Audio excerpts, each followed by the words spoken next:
Thank you. Also, when Baker Tilly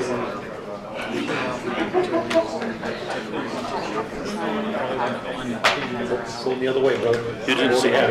No, he did. He's not. Right below you. Oh, yeah. He's dialed this week. He's going to be online. There you go. We got Dave. I think we got with Mary Beth yesterday. You did?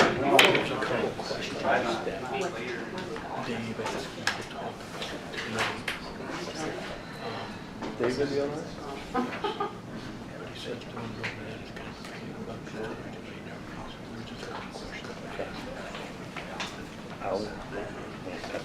She knows it's Okay.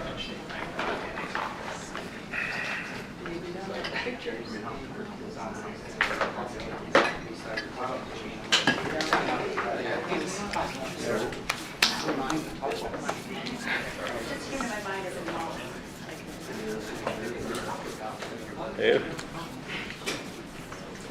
You been on the court yet? I haven't. Many others have. Have you got out there yet? No. One of these days.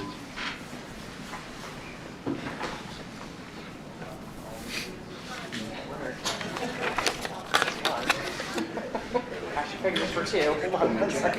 Oh, yes. Who we got here? Yeah, Mike. We're a suit. Don, is that next one Don? Hey Don, are you there? Is that Don? Yeah. Don's there. Oh, there's Dave. Can you guys hear us?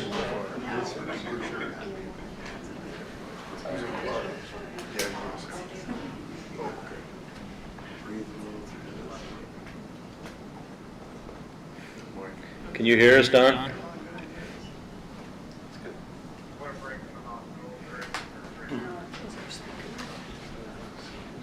What'd you do, Kyle?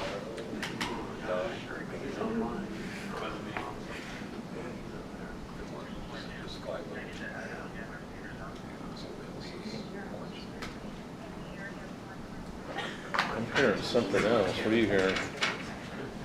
It's their radios you're hearing. Yes, no.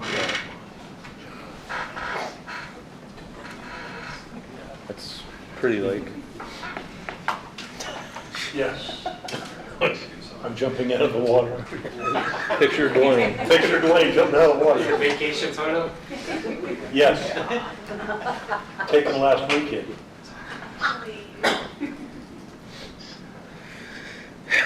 I'm gonna try to get these guys online before we start. Can now?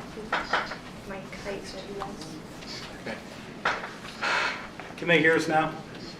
Can you guys hear us? Don, Dave? I got you. I can hear you. Okay, we can't hear you very well. It's on our end though. Can you hear me? Is there a volume? Can you hear me? Well, I can hear them on this computer. I gotta get it. you're coming through the, We gotta get the computer. yeah. to sync with them. We can hear you through the laptop computer, but it's not very loud, so we're trying to get it to project over onto these speakers.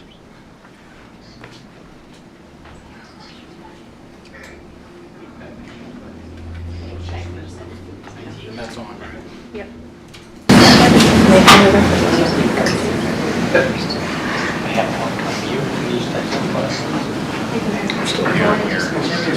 I know. I have.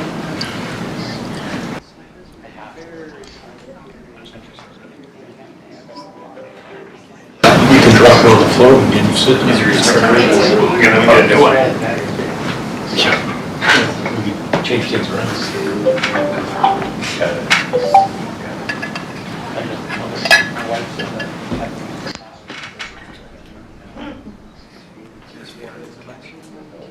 It's the Anchor Power Bluetooth is the one that disconnected and reconnected.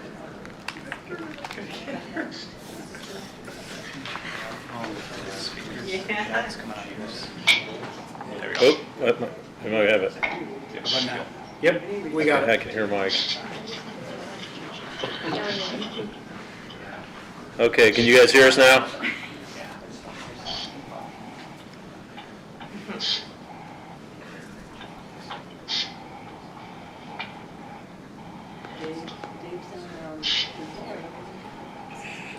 Mike, you might want to mute yours, Mike, if you can hear me.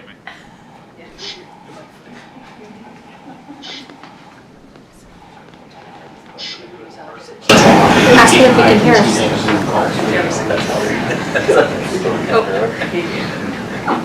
He must have heard you. Can they hear us now? Dave, Don, Yes. great. Got it. Okay, now it's working.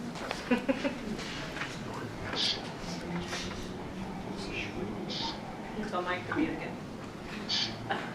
Okay, I'm gonna text Mike. We can mute him. All right, we're good. We muted him, Mayor. I muted him. I muted him. He's good. Okay, we can start. Good evening. Welcome to the April 14th, 2025 Board of Public Works and Safety meeting. Roll call, please. Call? Yes, ma'am. Ecker?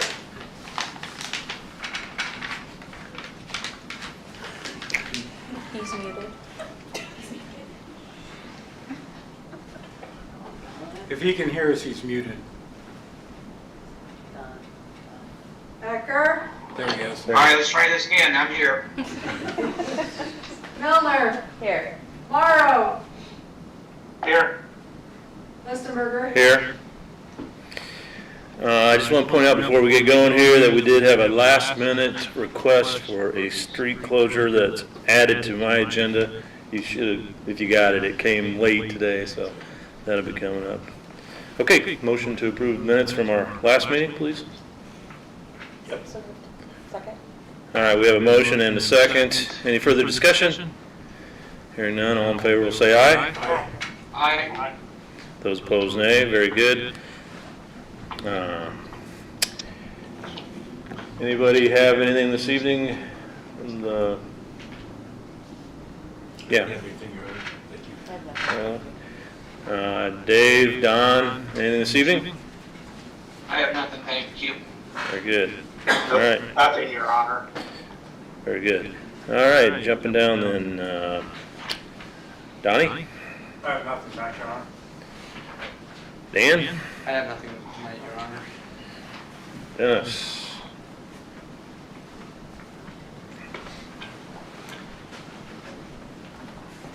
Just real quick, I'm not opening quotes. I have to reevaluate that. There's some issues with the coping on that building, so that'll have to be redone and reset. As far as unsafe building updates, 310 North Michigan Street, we have one of the property owners here. I did get access to the roof, looked at the front facade of the building. It is in worse shape than what we originally thought. I met there with one of their contractors of choice. We looked at it. They have a game plan, the way it sounds, on how they're going to tackle that. I went back after we had some more rain just to verify the roof repairs. Found one spot. He was sending somebody in to take care of that the very next day. So if you have any questions for him. Did you have anything to add to that, or? I would, yeah, if you Okay, don't mind. come on up, please. Just state your name and address. Louis Heiza. I'm with the 310 North Michigan Street LLC, reside in South Bend. Updates I have in addition, so we have now met with 2 contractors on site. We expect to have quotes in the next day or so from both. One of which, unfortunately, the scope of work about doubled in size, and we won't be taking down the first 10 feet, we'll be taking down the entire thing. And that was, Dennis was there for that as well, so we're all on the same page with that. We're receiving 2 bids, obviously, to get multiple perspectives, but also so that we can qualify for the facade grant rebate program. Now, this program specifically states work cannot have started to qualify for it. And as such, and I also believe that the city is involved in choosing which of the two proposals. Not to the extent of that, I'm not sure, but point being, we have financing lined up for this. We're ready to move forward. The only holdup will be the contractor of choice's timeline, both of which express the ability to move forward very quickly, potentially in April, but certainly in May and most likely early May. With that said, we just want to make sure that we are giving ourselves the best shot at this grant without jumping the gun on getting this ball rolling. Second point to make, this is a respectful request for consideration regarding the cap on this rebate. We are moving forward with pretty big plans on this property. The facade is step one for obvious reasons, but we have a vision to not only start with some safety upgrades, specifically facade. We are working with a couple of fire safety companies to install a fully monitored fire alarm system, including poles and strobes in common areas in conjunction with the hardwired smoke detectors. We're working with Schindler Elevator on the replacement of that elevator and all the equipment, and along with associated electrical upgrades. We're working with 2 electrical contractors on doing load testing on the building, given that we have added electric heat and want to ensure that at max wattage the infrastructure is safe.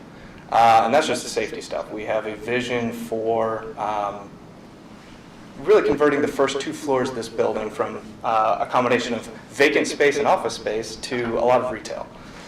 We think that there is the opportunity to anchor the north end of this Michigan Street corridor with a building that attracts heavy foot traffic. And as such, we have a lot of capital improvements planned for this calendar year. Back to my humble request here that if there was any wiggle room in that 20% cap that would allow us to stretch our capital as far as possible and complete this entire project. And that would be my request. I appreciate you guys' time, Your Honor, council members, and we hope to break ground on this very soon. That sounds really exciting, and thank you for Of course. keeping us up to date and communicating like you have been. It's been really nice to Appreciate that. have that. And as far as your humble request, I think that might be a council. It would, if anything, it would be a council decision, but it would probably require an amendment to the ordinance. We can talk through what other incentives might be available in addition to that grant program. Appreciate that. Thank you, Your Honor. Yeah, we can reach out to us and we'll do that this week. Understood. But I'll thanks. be proactive about that as well. Yeah. very Appreciate good. it. Very good. Thank you. Very good. The other property on Shalley Drive, they went out there. They are willing to paint the wood that they have put up. I actually received a text message from Mr. Marshall earlier tonight that they are going to go ahead and wrap the screen with plywood to keep people from inside that screened in area also. And so far he's been more than upfront communication wise, and he's willing to try to keep doing what he has to do in order to not have the building tore down, I guess. So. I mean, he's doing what has been asked of him. Yes, yes. And so, It's kind of, just kind of a strain to me that people are in there constantly. I mean, you can't park the squad car out front of that to try to look at it all the time, but, I mean, somehow, some way that either is his plans to sell this thing or not.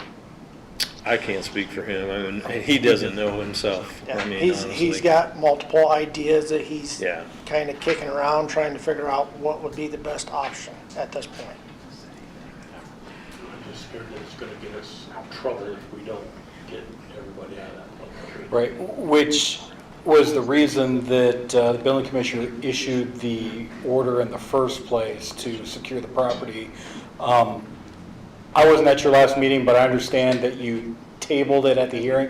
Because of the statute that was used for this particular order, usually when Dennis issues an order to take action, they have an opportunity to request a hearing. If they do not, it automatically becomes a final order. This uses a different section of the statute that requires a hearing, which is what was conducted at your last meeting. But I understand that you tabled it and did not take any final action. So I would recommend that you take action to either affirm or rescind that order to take action.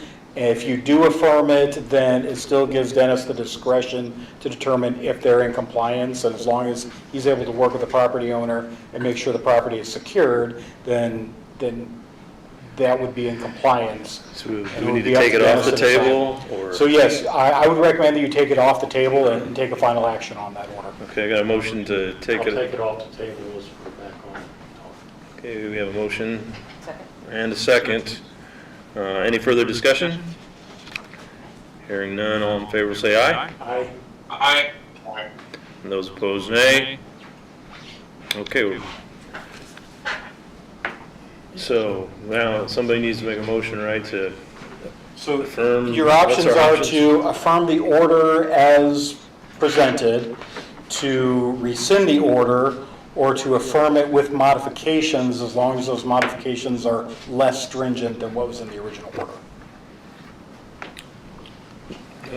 Based on the building commissioner's discretion, I would recommend that you affirm the order as presented and allow him the discretion to work with the property owner, since they've been able to work together so The far. only thing we talked about on him more time to paint because of the weather. Right.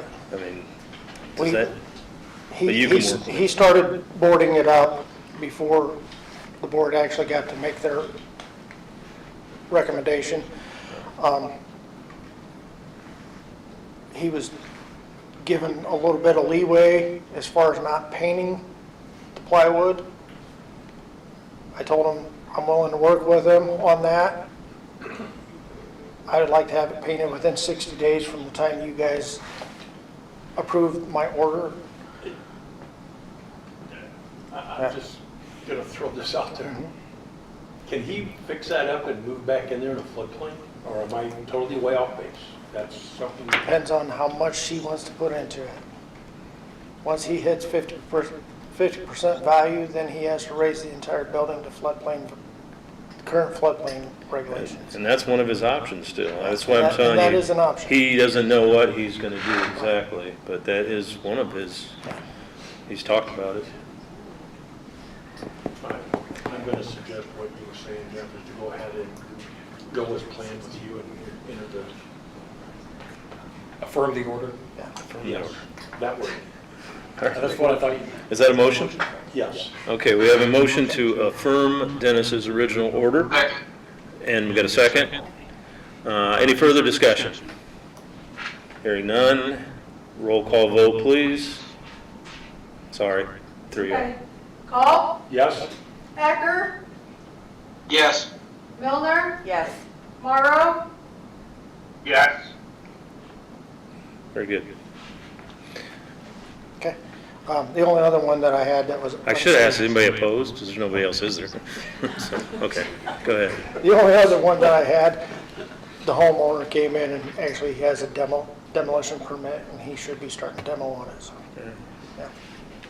That's all I have. Dennis has been quite busy these days, and we appreciate it, so, very good. Okay. Chief Howell. Good evening. I have just a couple different things. First off, our old ambulance that we just replaced, I would like to get rid of it, whether we do like a public auction or an online auction. But for now, I'd just like to request permission to sell that in some shape. Where we aren't going to be using it anymore. It's currently just in our back barn, waiting to be offloaded. I'll make that motion. Second. Okay, we have a motion and a second. Any further discussion? Hearing none, all in favor say aye. Aye. Aye. And those opposed, nay. Okay. Next, the next couple things I need to talk about will most likely get pushed off to the next meeting. But we have received an updated quote or a confirmation quote on the roof from A&M. to fix the main leak or the leak where they believe we're having the problem that's kind of running off everywhere else. It's on the barrel portion of our roof where the HVAC system is. So they would like to seal all that up, make all the repairs needed to there, and then along with that quote, they would also recheck and seal all the other seams throughout the entire roof, even the flat part on there.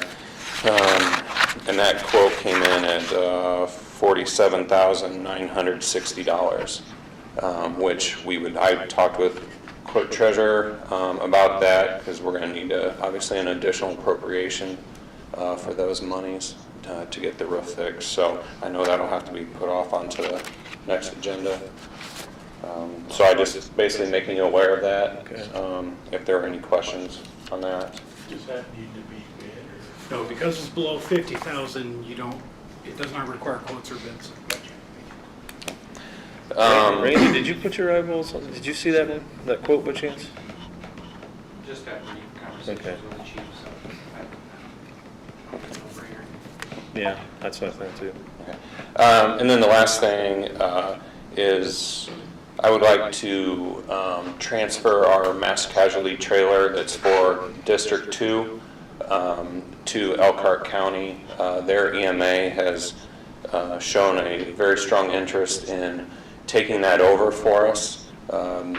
They would be able to fully restock it. They already have agreements with the hospitals in Elkhart County to restock it, get the rest of it fixed up, and then be able to man that trailer in the event of a mass casualty. I know Lynn has brought up some things regarding the amount of money that was put into it, so I was going to let her speak to that if she needed to. There was some monies that the city paid for that truck and trailer combination when we got it back in, I believe, 2006, 2007 area. But since What kind of then, condition is it in? the trailer itself? Yeah. The trailer is in fine condition. It's just everything, all the supplies on the inside of it are basically expired and has to be fully restocked. Thousands, I'm not even sure, probably $30,000 worth of materials or something on the inside that needs to be restocked. But the trailer itself is good. Actually, Elkhart, for being able to use it and stuff, already put new tires on it because the tires were getting worn. But I think they have some other plans if they're able to take that over. So I told the clerk I would allow, we can put that to the next meeting. If anybody has any questions on it, we can discuss it over the next couple weeks. Jen Toby, who is the EMA director for Elkhart County, does plan on attending the meeting in 2 weeks to answer any questions from her side that you might have. And then we can go forward with that. We will be keeping the pickup because they have their own way of transporting it. If they were to take it, it would just be the trailer itself. So the money that we have in this is for the trailer and the truck? Correct? We did put, Lynn, do you know right offhand how much? $23,500. Okay, $23,500. For both of them? Yeah, there was a one fee. I'm not sure exactly what the stipulations are. John Goick was the one back years ago who put this all together, and he didn't even remember that the city put any money into it. But so I'm sure it was some kind of a matching thing or portion, but yeah, we will be. And I did do just a quick Blue Book value on the truck that we'll be keeping, and that is about $18,000 value that we have there, so. Can I ask what the Blue Book value would be for that trailer? I looked up, I couldn't find, I did try Blue Book. They didn't have anything for trailers that I could find. I did a search for that make and model of trailer basically throughout the United States, only found one exact match that I could find, and it was about it was listed for sale for $7,500. I don't know what the true value is, though. That's just what that place was trying to sell it for. What year is that trailer? 2006, yeah.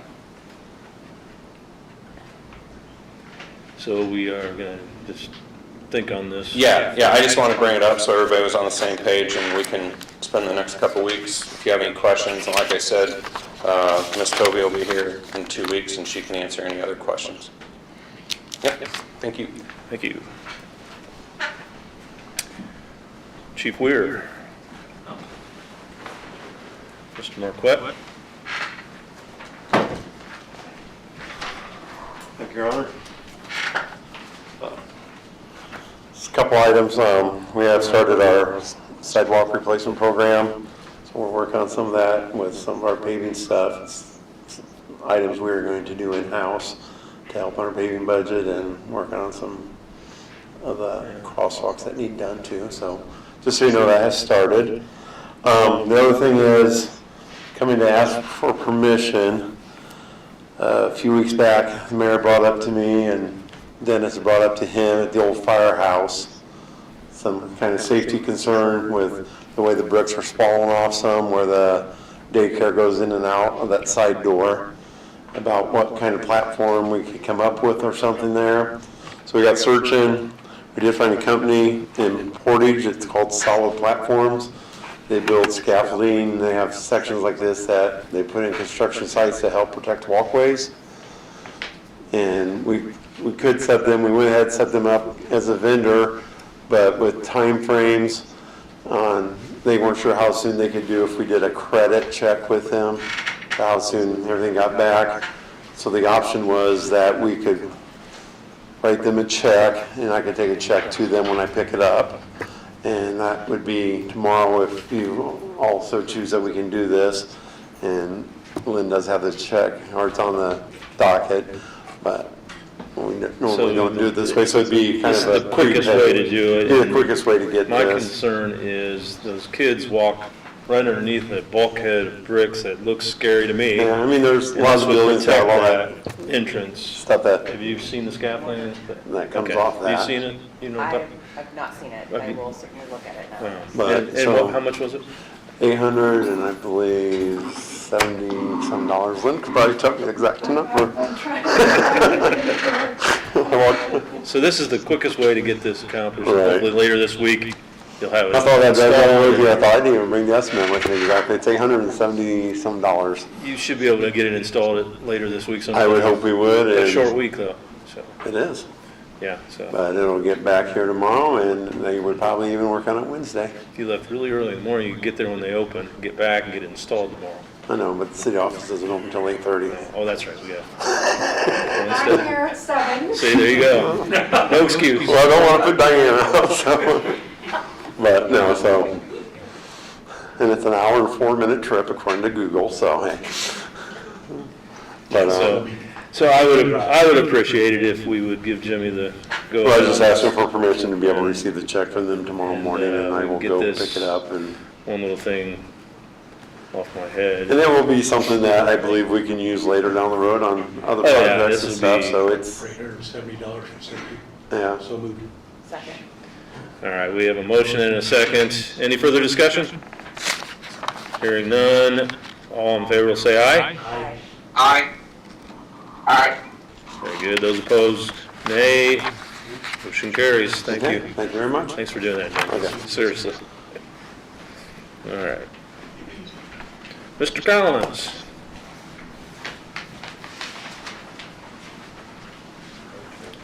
Good evening.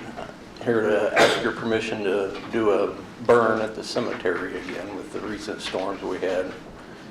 We lost 6 trees that were totally uprooted, and then there's several others that we lost quite a bit of limbs out of them. But our burn pile is full again, so. Are you pretty much completed on removing them from where they were? And No. they're still going? No. Yeah. Okay. Still working on that. I saw them out by the monument Yeah. today and working, I think. Yeah. Move to approve the request. Okay. Okay, we have a motion and a second. Any further discussion? All in favor, say aye. Roll call. Aye. Roll call. Aye. If you're not present, you have to do a roll call. Oh, I did. Yes. Roll call vote, please. Call. Yes. Packer. Yes. Milner. Yes. Morrow. Thank you. Very good. All right, thanks, Mike. Thanks. Mr. Height?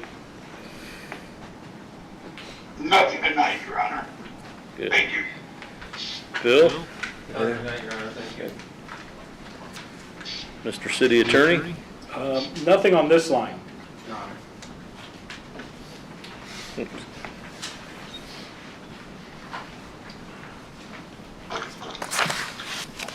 All right, we have now 3 requests this evening. The first one is from Hoosier Tire requesting the installation of 2 pedestrian crossing signs with flashing warning lights and 2 sets of cross lines painted on Pitco at their manufacturing plant. Hoosier Tire, come up and answer any questions for them.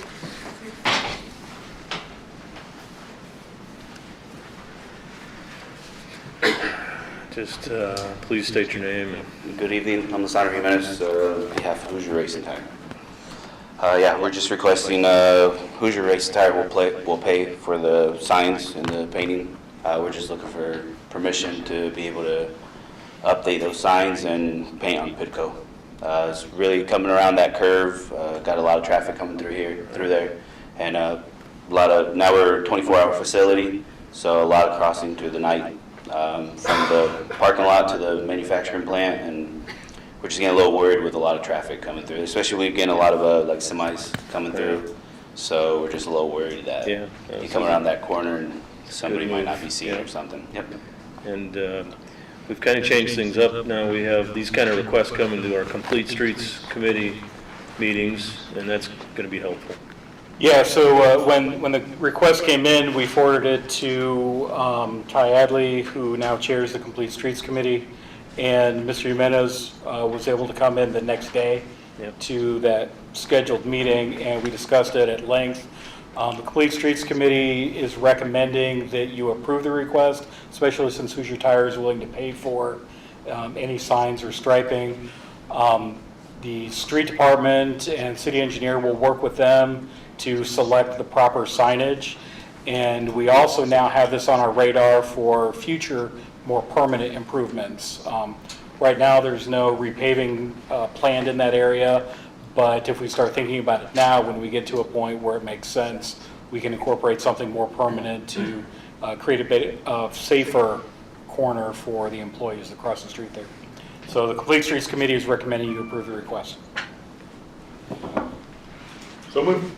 Second. A motion and a second. Any further discussion? Roll call vote, please. Call. Yes. Ecker. Yes. Milner. Yes. Morrow. Yes. Very good. Thanks. Thank you. Appreciate it.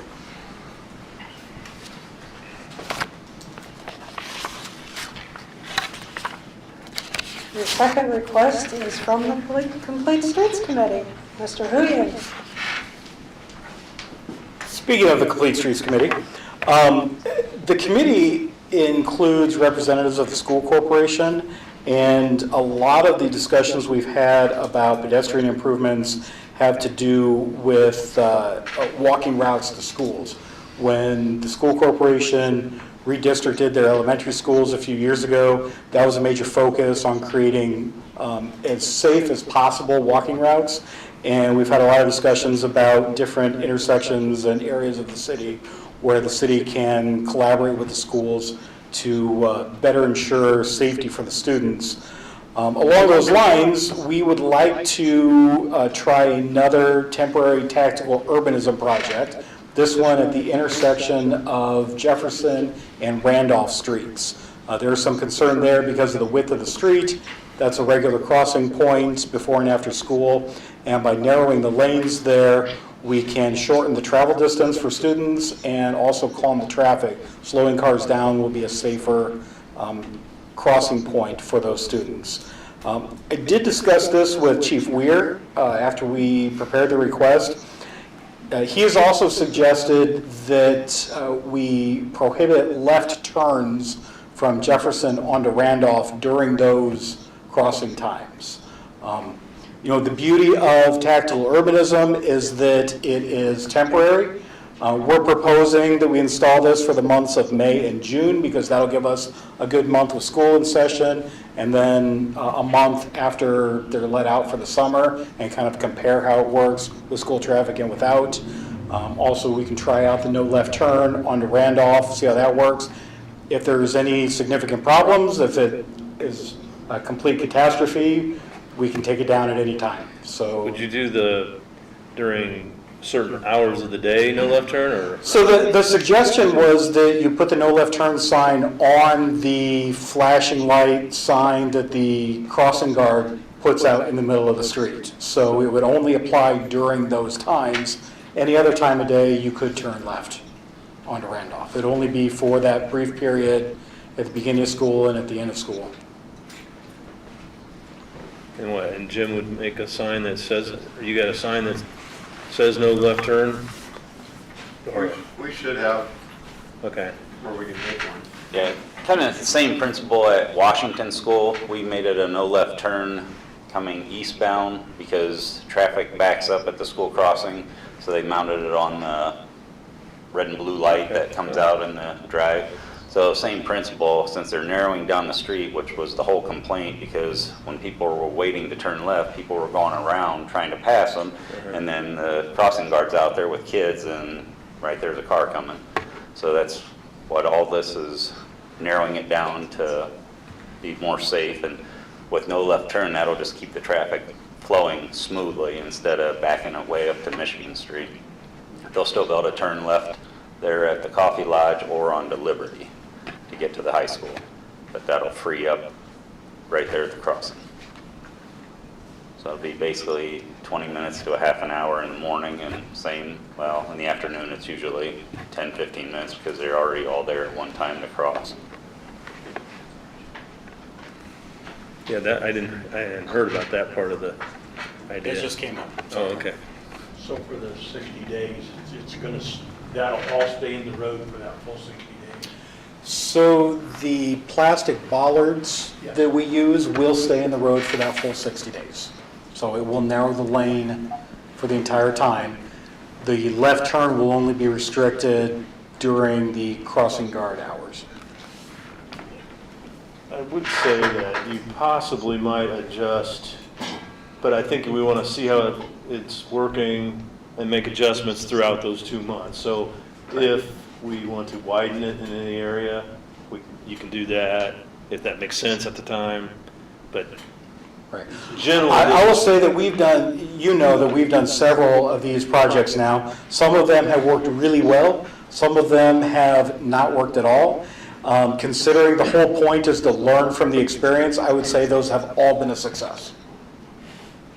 We know. Yep, we know what to do, we know what not to do. Right, yeah. Is there and somebody so- that's gonna kind of monitor that to see if it's going right, or if we need to make adjustments to it? I think that all the city departments will have an interest in how it works, and the Complete Streets Committee will certainly be collecting information from them. Street department, the police, fire. We have the Facebook jury to let us know how they really feel. True. And so you'll get feedback. Speaking of Facebook, I have a question. Mike? Sure. Chief Holland, do you think you'd have problems getting a fire truck down through there? Well, that's what I was thinking about, but I wasn't sure if there's no left turn and that traffic is continuing to move, it probably isn't as big of a deal, but. That's one of your thorough main roadways going there. I just was And curious. worst case scenario, these are plastic bollards. If a fire truck needs to get through, they can drive right over them. I've seen that. Okay. Yeah, Dave, go ahead. You got it, Don or myself? Dave, I called on Dave. I didn't know Don had anything. Thank you, Robert. I guess I'm obviously all over the safety aspect of this, but we just approved a professional study to study that entire Jefferson Street corridor. So I don't really see the necessity to create our own study if we're paying the professionals to do it and create unrest with people. I just think we should This wait and see what feeds they into come that back study. with. Sure, well, and it kind of goes hand in hand. A lot of the information that USI is working with is information that we provide, whether it is design information or some of these tactical urbanism projects. And what USI is going to prepare for us, it's going to be years, many years before we see the results of that. So this is just one more way to add information for that study and conduct some of these trials, again, on a temporary basis. So if it creates a problem, it can be removed. In the short term, aren't we gonna get a report of where they see the real problems? Well, I think we've already identified there were problems. What they're going to provide is an analysis of what the options are for addressing those issues along Jefferson and Lincoln Way. You know, they may present some ideas that we can try out as future tactical urbanism projects before we're able to do any permanent improvements. Don? Feels like we're getting the cart ahead of the horse. Go ahead, Don, I'm done. No, my question is regarding the no left turn sign. I understand the comments made for May, but how would that apply to June, and what was the benefit? What would be the benefit to carry that into June? Well, the no left turn would not continue through June. If school is not in session, then there would be no restrictions on the left turn. It's only when the crossing guard is present before and after school. What is that time that they're there? I think 7:20, 7:25 to 10 till 8. So 7:25 till 10 till 8, so you said in the mornings, So about they've 30 done- minutes before school and 30 minutes after school. And it would even be, like, So the rest- after school, they all come out at the same time, Yeah. So the rest of the day, that won't be out there. So is there going to be no left turn coming off of Randolph onto Jefferson? No, it's no left turn. If you're traveling east on Jefferson, it'll be no left turn onto Randolph. I understand that, but I'm coming off Randolph onto Jefferson. Will there be a left turn or no left turn? I think the proposal right now is not to restrict that. I mean, anybody who travels that street at those times knows it's almost impossible to turn left from Randolph onto Jefferson anyway. But it's done. It's been Right. done. We're not proposing right now that we would restrict that, no. Are you suggesting maybe we should try that throughout this month?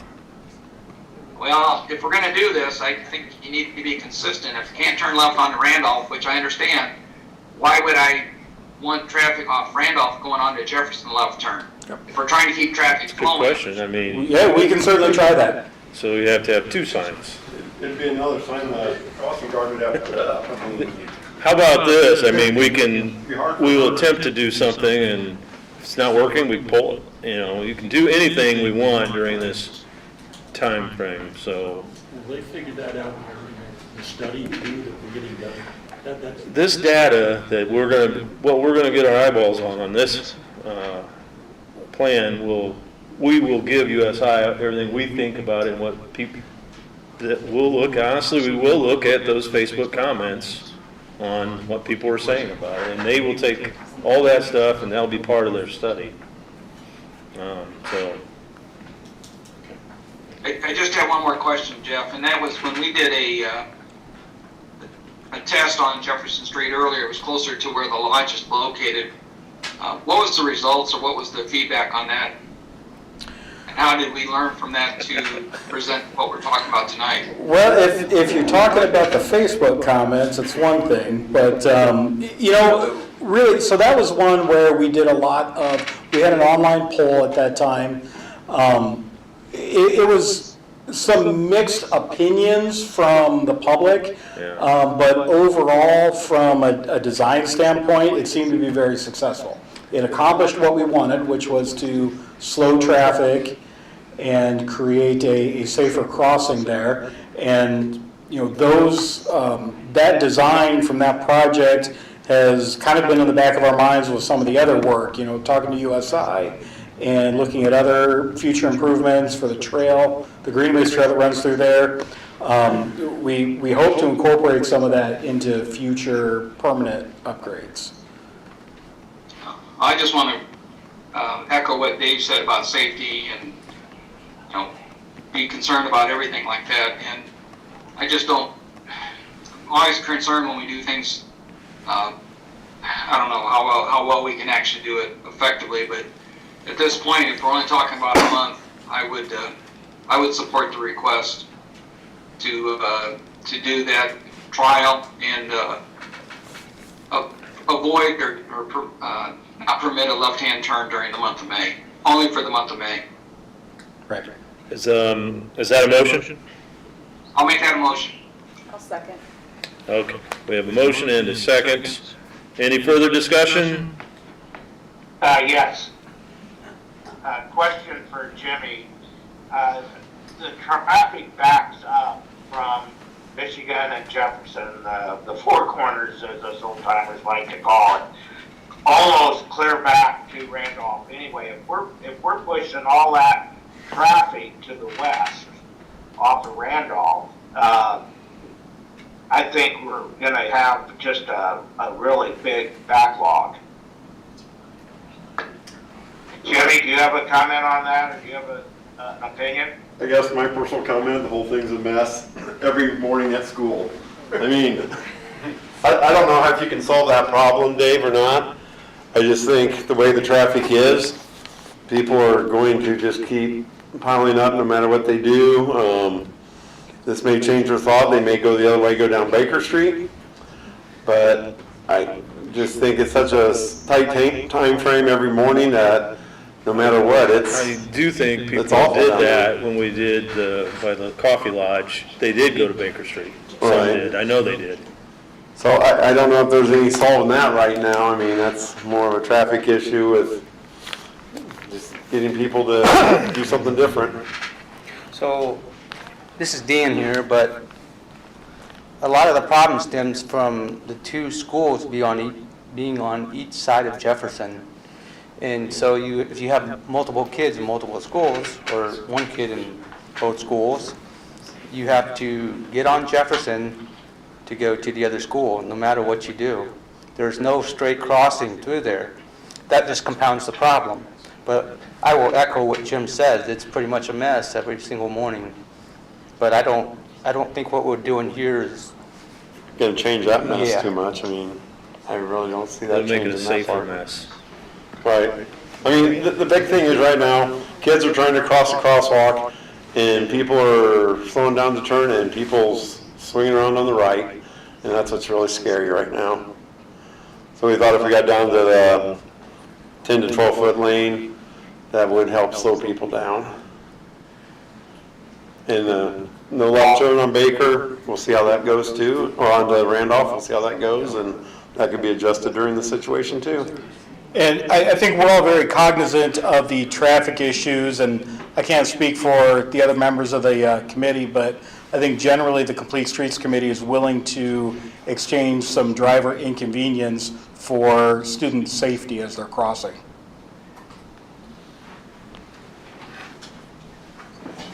Okay, we have a motion and a second. Any further discussion? Okay, hearing none, roll call vote, please. Culp, No. Ecker, Yes. Milner, Yes. Morrow, No. Listenberger, Yes. passes.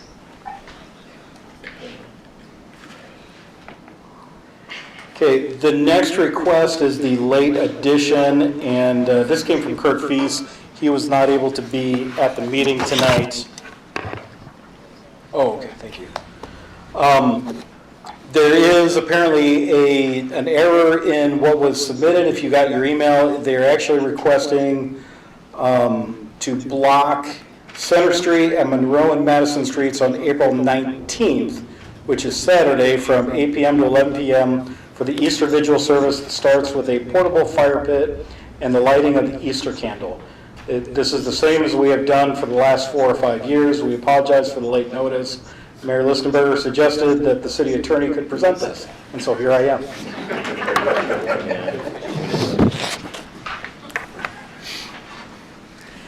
And if you have any questions about it, I probably cannot answer them, other than I believe we've done this for several years. Same thing. Yeah, this is every year. I'll make a motion that we approve the request. Okay, I have a motion Second? and a second. Any further discussion? Hearing none, roll call vote, please. Call. Yes. Becker. Yes. Milner. Yes. Morrow.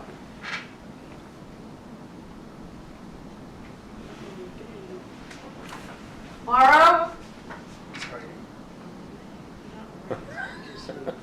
You're muted. You're muted. Yes, yes. You got a snack, I know. And that's all I have for you. Slippery. Okay. And now on your agenda this evening is the discussion of the renaming of Van Vactor Drive to Jolene Drive. And Mr. David Miller is the one who asked for the discussion.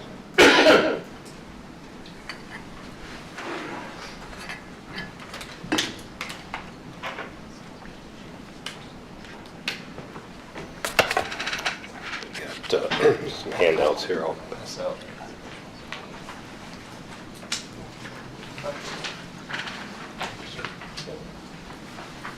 Thank you. Thank you.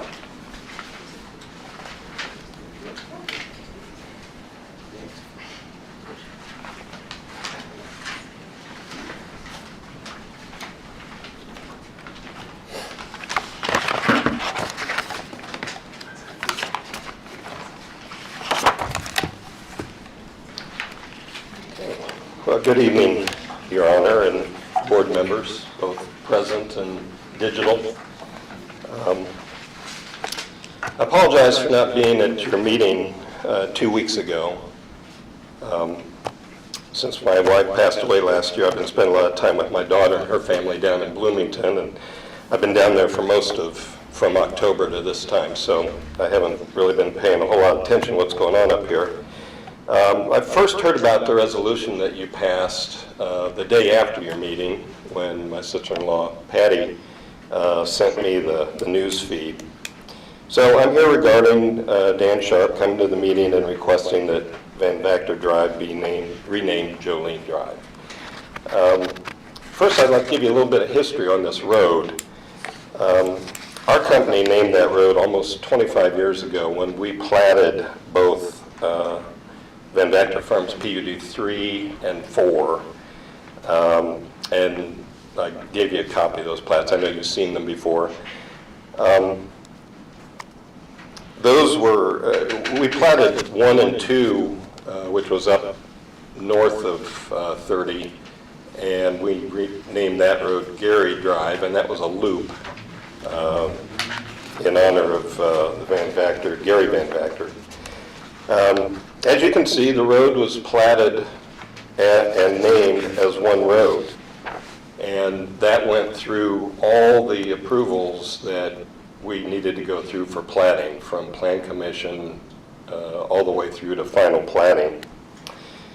We named that road in honor of the Van Vactor predecessors, including Harold Van Vactor, his father Russell Van Vactor, his father David Van Vactor, and all the Van Vactors that have been involved in business in this city since actually Plymouth began as a city.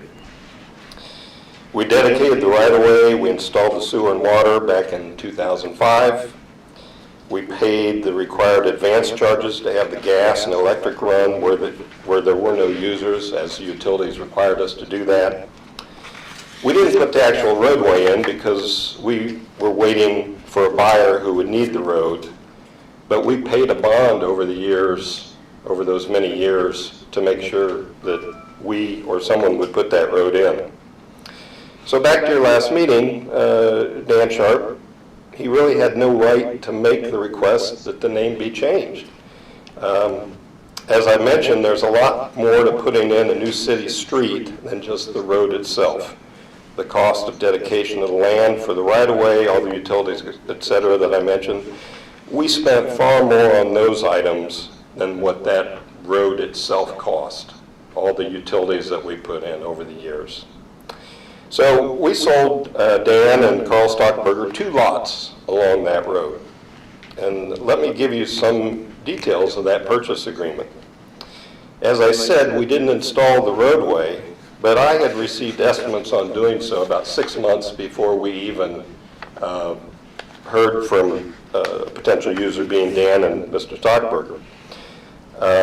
We came up with a selling price by taking our listed market price and reducing it by the amount of the estimate that I had received to put the road in, with the stipulation that they incur all the costs of putting the road in and to city standards. So in our purchase agreement, we didn't grant any naming rights or any other rights for that matter. We still owned and still own property on that road. And I gave you a copy of the paragraph in the handout that shows what I'm referring to. As you can see, it specifically states that he's finishing Van Vactor Drive. It doesn't say anything about naming the road. And so, you know, Van Vactor Drive, both on the east-west side and the north-south, has shown up on GIS since we did this. It's shown up as Van Vactor Drive, and I gave you a picture of the GIS photo that shows that, at least on the north-south leg.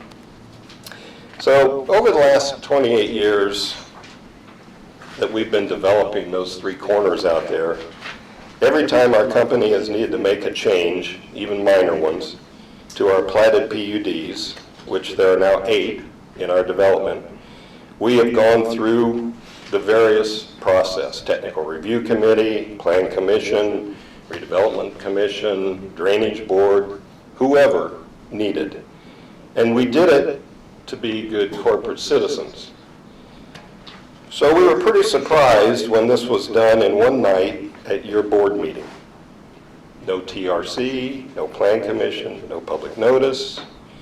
Now, I've recently come to find out that Plymouth really has no specific ordinance on naming a street. Mayor, you could, if you wanted to tomorrow, rename Michigan Street Listenberger Way and just come to the meeting and say, I did it. I'm not suggesting you, I'm not suggesting that. No, I'm not either, but is that? I don't think that's entirely true, but the Board of Public Works and Safety has authority to name or rename. Well, and I'll tell you that when Pine Road was renamed Pioneer Drive, the mayor came to the council meeting and said, we're renaming it. And that's all, that there's no public meetings. Anyway, that gets off the side. But, you know, there's no ordinance changing the name of the road, but you would think at the very least that property owners on that road would be notified ahead of time, especially owners that have the same name as the road. So, and if we would have been notified, I would have been at your meeting discussing what I'm talking about tonight. And that way, you would have had all the info to base your decision on. And I understand that over time, I mean, again, I say 28 years, 25 years since we did it, people change, new things happen. I'm not faulting anybody for anything. I know Mr. Sharp had no malice in mind doing this. He wasn't trying to do anything, but we specifically named that road, Van Vactor Drive, as a heritage, and we named both the east-west section and the north-south section that, and we designed it as a loop. And you can see in the plats, and really it's interesting in the last picture, that the finished road really shows the apron wider on the west side than the east side that could accommodate a curve. Now the city and streets can, you know, once we dedicate that right away, it's up to the city to do what they want, but it is interesting that it was the city required them to design it that way. So, I guess what I'm asking you for tonight is that you vote to rescind that resolution. And think about the things that I brought up tonight, and think about them like you might have had I been here 2 weeks ago. And again, I apologize for not being here. I try to make the meetings that we need to have input on, but I just wasn't able to. So either you rescind the resolution, or whatever you do to legally, to change it back to what the intent was. And I'll mention to you that, and I've not ever said this to anybody before, and part of the, we started this development in 1998 or so, maybe 97. Barb and I came up in 2003 to work on the development as it was happening. And as I looked at Van Vactor Drive, both east-west and north-south, I saw it as a compass. And I saw it as a way that I would find direction to help guide our development the way our predecessor, Van Vactor's, would want us to do that. And that's why, yes, there's a small amount of Van Vactor Drive still there, but that wasn't the intent when we started. We didn't want just a couple hundred feet of Van Vactor Drive. We made it a curve. Now, it's fine that it's, the city can put a stop sign there and make it a T road, whatever. Again, once the right-of-way is yours, you can do what you want. So I just wanted to share that with you and let you know what our thinking was on this whole thing. And again, I would have said this 2 weeks ago had I had any notice. But I'd be happy to take any questions or listen to your comments on the matter. Thank you.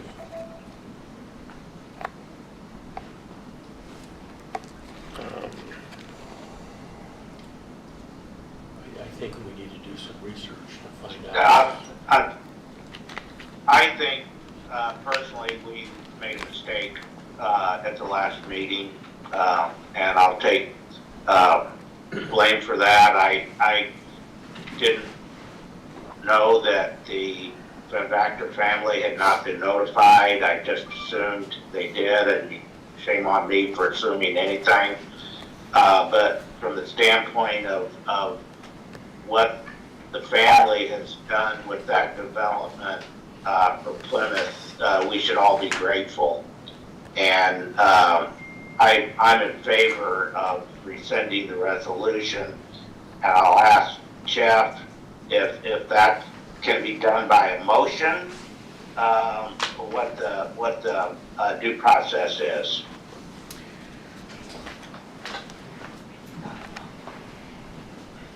So it can be done by a motion. Traditionally, with a renaming, we've used a resolution just so we have that documentation for the city records.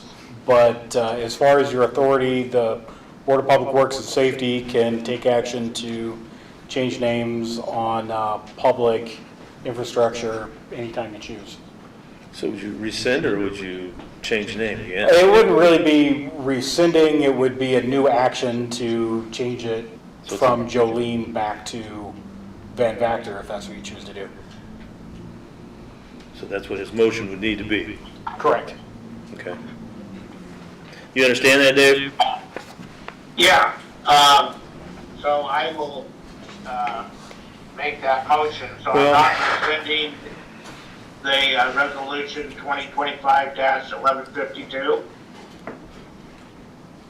I'm just making a motion. No, you're just, a new motion. Rename it Van Vactor. Yes. Rename it Van Vactor. Can I just, one question, Mr. Sharp's here. This isn't a public hearing. I mean, what do you do in this case? Allow? Well, it's ultimately at the board's discretion. If you'd like to hear from anyone else in the public, you're certainly welcome to do that. I'm gonna do that. You can table it and have discussions outside of the meeting, Okay. however you choose to handle it. if it is seconded during discussion time, I think we should hear from Mr. Sharp. Does that sound fair? Yeah? I didn't hear you, Robert. So Mr. Sharp is in the audience and would like to say a word, and the only reason to do that is if we have a motion and a second, and then we could do that during discussion time. You good with that? Okay. Yes. Well, okay, we have a motion. We have a motion. Anybody who would like to make a second to Dave's motion? I'll second. And we have a second. Any further discussion? This is the time to, Mr. Sharp, come on up.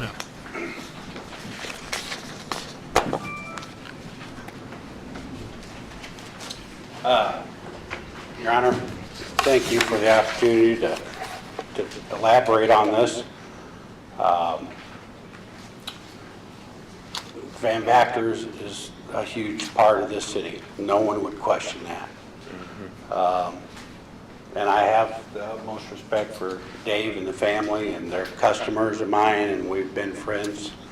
And there was no intentional wrongdoing here. But I would like to point out that the plat that you have for the original plat, in my opinion, was altered because of the warehouse that went in off of Van Vactor Drive originally.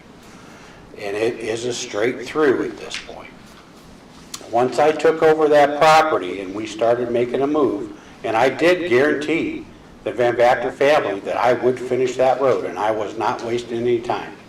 I spoke with Dan, I spoke with Jimmy, we had quotes, the ball rolled very, very quickly. And it was going to get done swift and sure. And they were involved in the planning of the intersections, both Jimmy and Dan. I had never seen this plat. So you're talking, something that's 28 years old, and it was not necessarily relevant to what we were doing, but we laid the road out based on a site survey that Whiteman provided for the center of the right-of-way on the south end and the center of the right-of-way on the north end, and that's what we went with, and we gave the department heads, we all walked through it. They held me to the fire whether or not I liked it or not. We talked about subgrade treatment and curb extensions and drainage and all the things that go along with it. And this was a private investment. There was no grant money. There was no TIF money. This was only a private investment for our intent to make that area more appealing for industry coming to Plymouth. Okay? And I just felt like that I held my end of the bargain up. And I did. In the purchase agreement, I did exactly what I said I was going to do. Now, having said that, we created an intersection that might be different from the plat, and it is a north-south street. In my opinion, it should have been a separate entity from what was originally planned, just by the process in which way it happened. And this went on for several months, even after the planning, and I put forth the paperwork, and we done exactly what was asked by the department heads to provide this. And it was a huge expense in the sense that, we're going out on a limb to maybe spur some more activity in that area. And quite frankly, I just felt like over the years, let's face it, pavement 20 years ago would have been a heck of a lot cheaper. Manpower was a heck of a lot cheaper. Aggregate was a heck of a lot cheaper than it was in 2024 last year. Expense is expense, no matter how much it is. And I would just like to say that, I felt that we were doing the right thing, and I appreciate the fact that maybe that section was going to be a different name. Having said that, also, I own the lots on the west side, I own lots on the east side, and by far and large, 80 or 90% of that is vacant and ready to go for industry in Plymouth. And that's ultimately what we really wanted. So that's all I have, and I appreciate you taking the time to hear me out. And if you have any questions, let me know. If not, Can I thank ask you. you, Jolene? She's a member of my family, dear to us, and I don't really feel like it's the name necessarily more than what Yeah, we're talking about now. Is there anywhere else that we could compromise here? Stretch out there anywhere that we could? I don't have any pavement projects in the future or street dedications. I've been working hard on this one for over the last year. Is there any in there that we could change out in that area that, pretty much it's all Pioneer, Manufacturer? Not that I have any personal equity in. You know, and again, I just felt like a north-south street. And it may not have wound up that way. Maybe that's not the way it was originally planned. I can understand that. But when you go to Google Maps and you see that little strip, it's not Van Vactor Drive. It's just a dirt strip. And that's what it's been for the last 28 years. So, you know, as far as the investment is concerned, I wanted to have that rolled into the city. That was never, you know, I understand the infrastructure's there, the pole line's there, now the pavement's there, and I want to make sure that someone has the opportunity to build in there very soon, would be my goal. Thank you. Okay, yeah, no, thank you. Thanks for doing everything you're doing out there. Dave, you want to say something?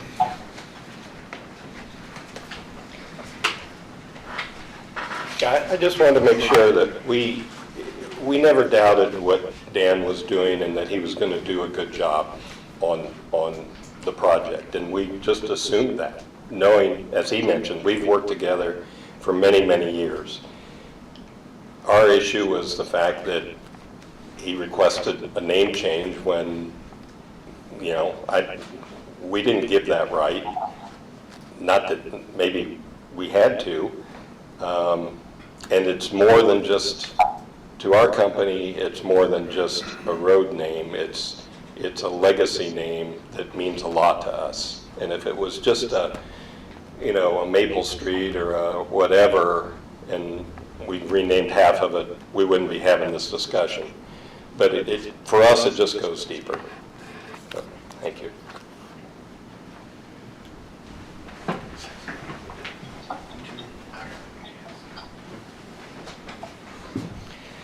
Ty Hadley, City Planning Director. So as a point of clarification, a couple of different options you can look at doing is if you want to keep a singular main name to that street, you can keep it, but you're going to end up looking to change the suffix or street typology, whether it be street, road, drive, avenue, whatever it may be. You can change those and keep the same name itself. But when you get into an intersection, you're typically looking at the intersection of two streets. It's not a curve. Building and developing driveways off of curves is unsafe. And so when you look at the intersections themselves, creating that perpendicular access makes a big difference. So you're teeing into the business that's there off of Van Vactor onto currently Jolene. If you want to switch Jolene back to Van Vactor, you would want to look at changing the suffix or the end portion of that street away from drive, because that one already Lane or exists. something, Correct. Street. So when you're looking at those different aspects, that's something you can take into consideration. But it should not remain the same name all the way through with the same drive, if that makes sense. Because it's coming to a point. Every intersection is a point, every street line is a line. Everything has dots, lines, and polygons. Any questions? No.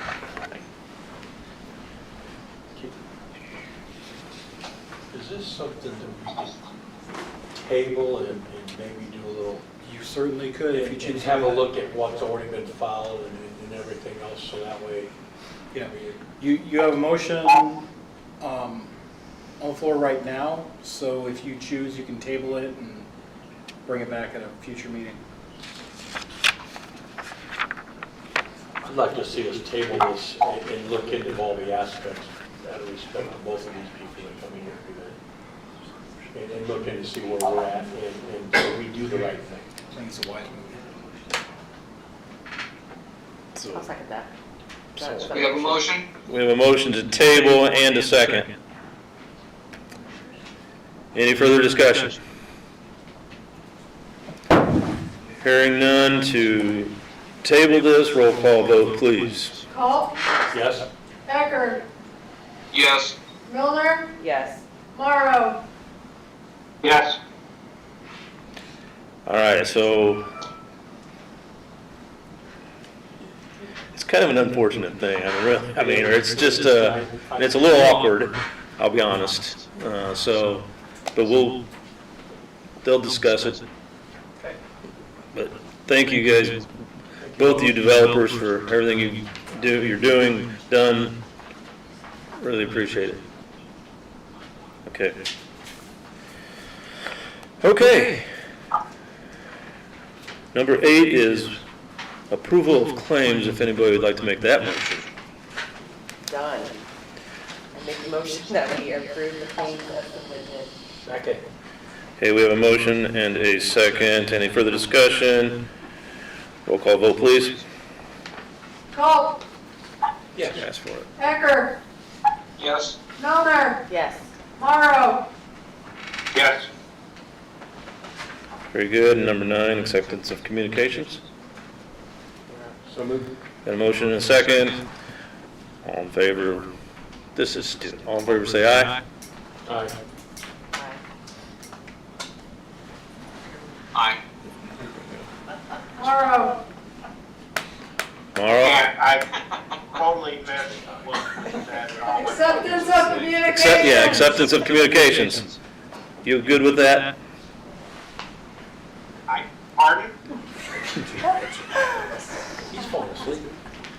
I'm going to take that as yes. Abstained. Number 10, we got to get out of here. Motion to adjourn. Motion to adjourn. Very good. Thank you.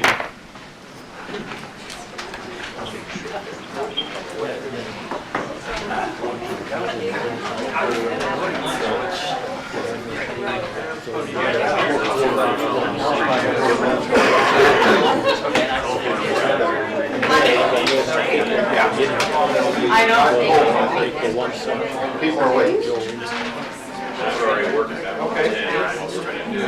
This is on longer. We want to make it so. Order, it's going to be longer these days than council.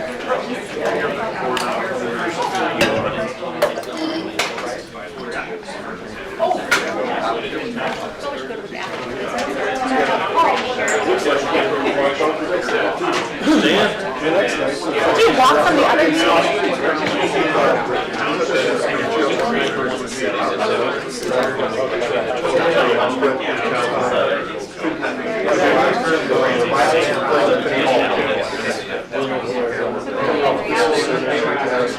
I think so, is it?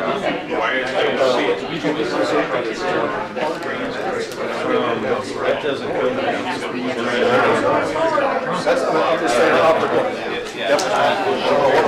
We don't do roll call votes on the board of work. If they want to.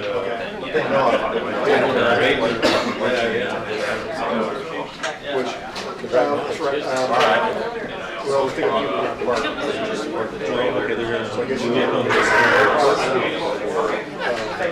It's way down the road, though. Could be a year old.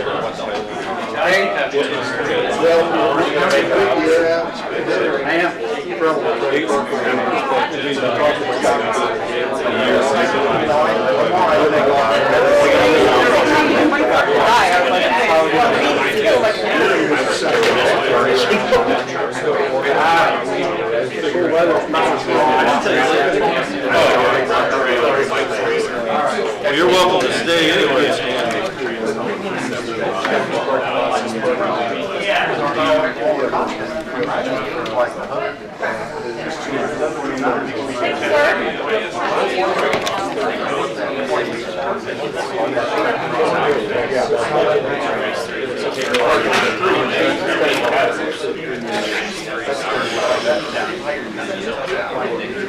We're gonna get through that one.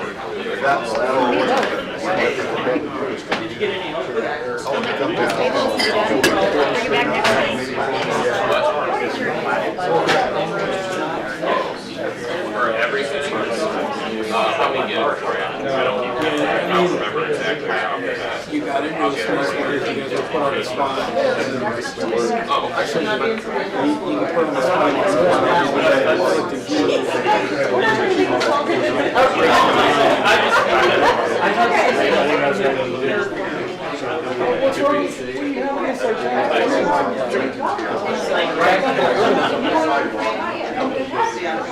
Getting ready to start the next meeting.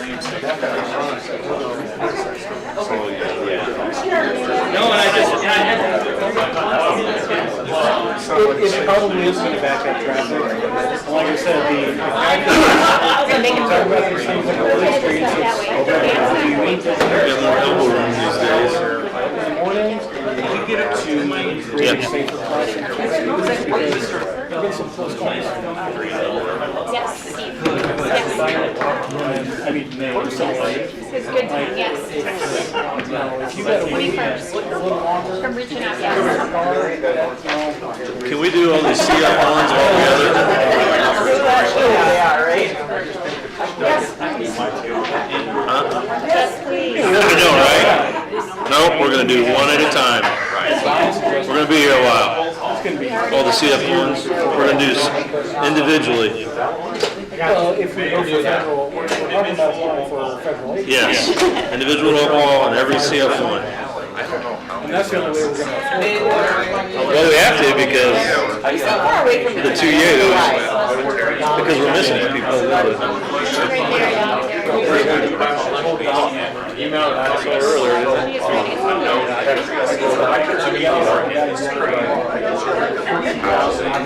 Florida was fabulous. It's 80 degrees all of them over there. I was like, yeah, I'm not going. We just stayed on all day. You have to base it. No, we were. Let's talk about it. We were on boats and water. Not on Disney, which was great. You didn't go into Disney for a while? I did that. Well, we went in. Well, I think we went to most of the time we did not. Yep. Rented a Airbnb, 2 other families, big place. That's fun to do. It had a water, like a water slide, and then it had a golf, so it had like their parties and a golf, and then it had like Passcode and stuff like that. So literally, it's like we had everything we needed right there. So it's perfect. My son, he's 6. He's like, okay, I need my wristband. You go do the slide, then you come back with it. Like that. So it's awesome. I cherish those memories, those times. 'Cause it goes fast. Yeah. But now we're going to be doing it for grandkids. And it's even more fun because you can just. I think so. do the tag Hopefully, along, yeah. Pay all the bills. Yeah. Pay the way.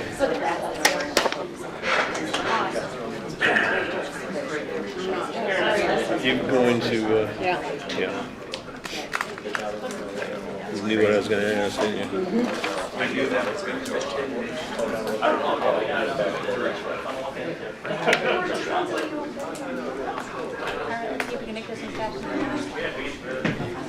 Do we have, Fairly, it ain't right. Well, because it was at the public. It's not here. I need to chase too. is, you got Kyle on there? Jeff? Yeah. Oh, at the bottom, okay. I got my hair. Oh, that's how. I know. It must be you. The lighting is. The lighting. Okay. let's, who? Chief Weir, Yeah, we'll talking to just- Mike Miley, and somebody else. There you go. We're gonna get going here. You're in your sleeping bag? Abstain, because I wasn't here, right? So you're gonna abstain. If you can, or if you read them. It doesn't matter. You get done. Okay, next meeting. I'd like to call to order the April 14th, 2025 Common Council meeting. Councilwoman Starr, would you lead us in a prayer, please? Would you pray with me? Gracious and loving God, we thank you so much for the recent changes through nature that remind us of your constancy and your love for us. We thank you that the kindness of friends and neighbors who have come and to the aid of those who have suffered from loss of storms shows us how much we care about one another in these communities. We thank you for the example of forgiveness as shown by the Amish family who have lost their children. Be with us tonight as we make decisions for our city and its residents. Give us guidance and give us discernment. We pray for all here who serve in any way. Bless them all and their loved ones for whatever they may need. We lift up the events in our community that they will exhibit the hospitality and love that we have for our community and our city. We dedicate this time to you, and in whom we pray. Amen. Join me in the Pledge of Allegiance, please. Pledge allegiance to the flag of the United States of America and to the republic for which it stands, one nation, under God, indivisible, with liberty and justice for all. Okay.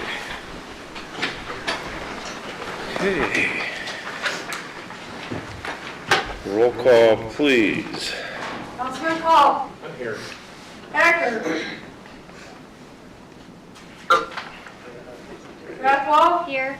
Longenecker. Here. Milner. Here. Morrow. Here. Starr. Here. Very good. Entertain a motion to approve the minutes from our last meeting. So moved. We have a motion Second. and a second. Any further discussion? Hearing none, all in favor say aye. Those opposed? Those opposed, nay. Very good. I won't do that on the report. I know you're... All right, with us this evening, we have Baker Tilly to present the 2024 TIF report. Should take about 2 hours.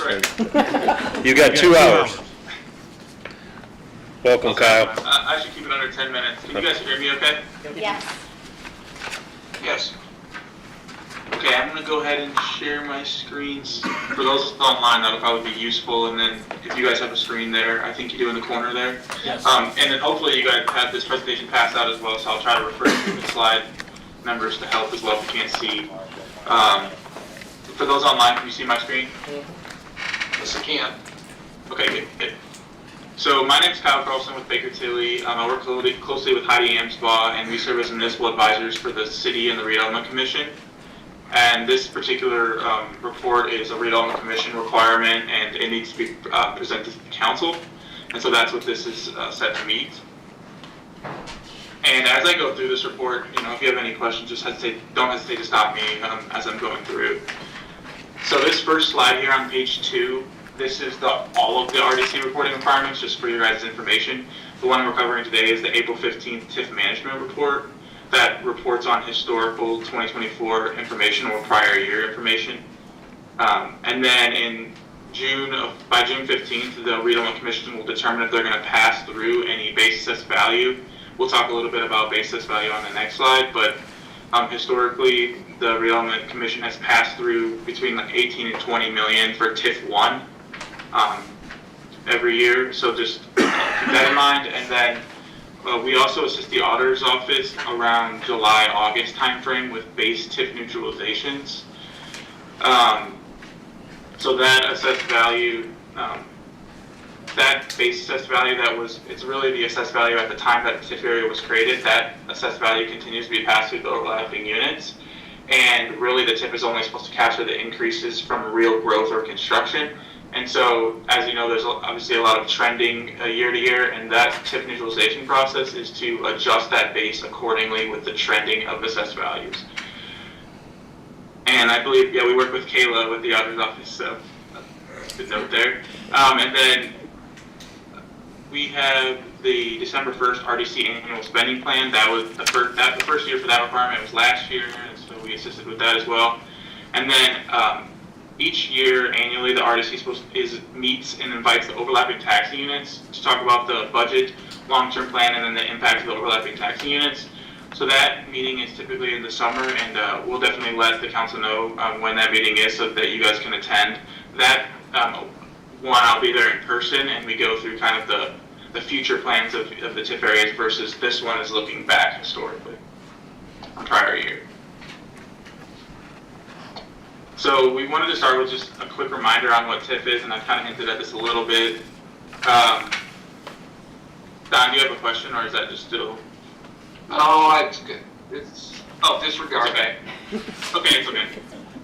So the base assessed value, or the area shaded in gray on the bottom of slide 3, that is the assessed value at the time the TIF was created, and it's adjusted once a year. That continues to get passed through the overlapping taxing units.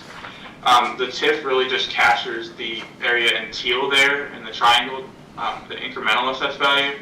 That's any increases due to real growth in construction, change in tax status, and those kind of things. That incremental AV times the tax rate is the TIF monies that the RDC collects and goes into their funds. And then that money can be used to, to pay debt or to pay projects in serving or benefiting the economic development area.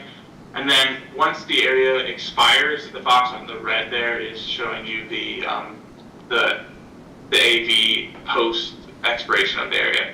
Obviously, each unit still gets the base assessed value, but then they would get the incremental AV. So TIF really just postpones the AV increases. The next slide I won't really cover too much. It's just a very generic slide on common uses of TIF and what it can be used for. It can usually be pretty flexible on how TIF monies can be spent. And then we kind of get into the actual report. So we're supposed to, this information is also inputted into Gateway, just so you guys know, and is submitted by Lynn, and Lynn's helped along this process. These are the 2024 redevelopment commission members, and there's a note at the bottom that just speaks to the change in the non-voting school member in the middle of 2024. And then this is a slide on all of the TIF allocation areas of the redevelopment commission. So there's 8 TIF areas that were created at various times for various reasons. You'll see, a couple of expansions to TIF 2, or the East Jefferson Central business. So kind of the history of these areas is they have their name, which you can see on the left column, and then they have their TIF area nickname based on the number. So, TIF 1, TIF 2, TIF 3, TIF 4, and all the way to TIF 8. The newest area was the Water Street TIF allocation area, which was created to help fund the construction of those townhomes just across the street. So again, you can see the establishment date and the expiration date for each area. The next slide on page 7 digs into the finances. So at the top there, you can see the total revenues and expenditures by each TIF area.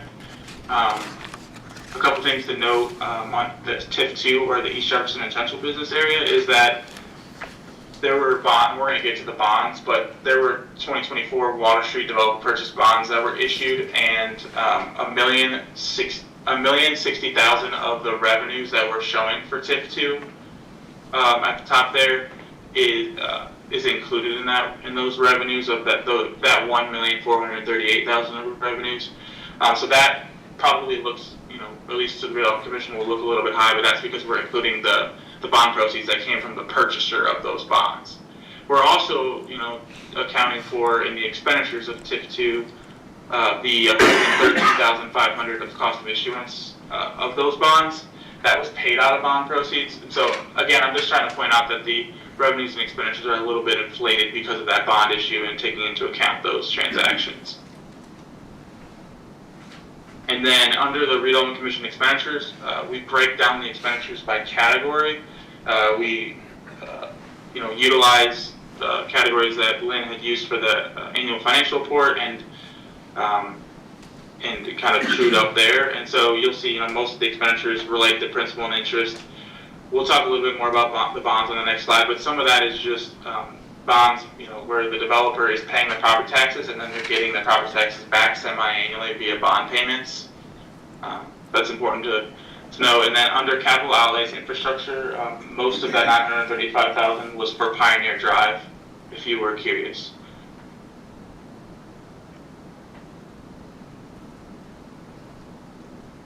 The next couple slides are the fund balances of any TIF-related fund as of the end of 2024.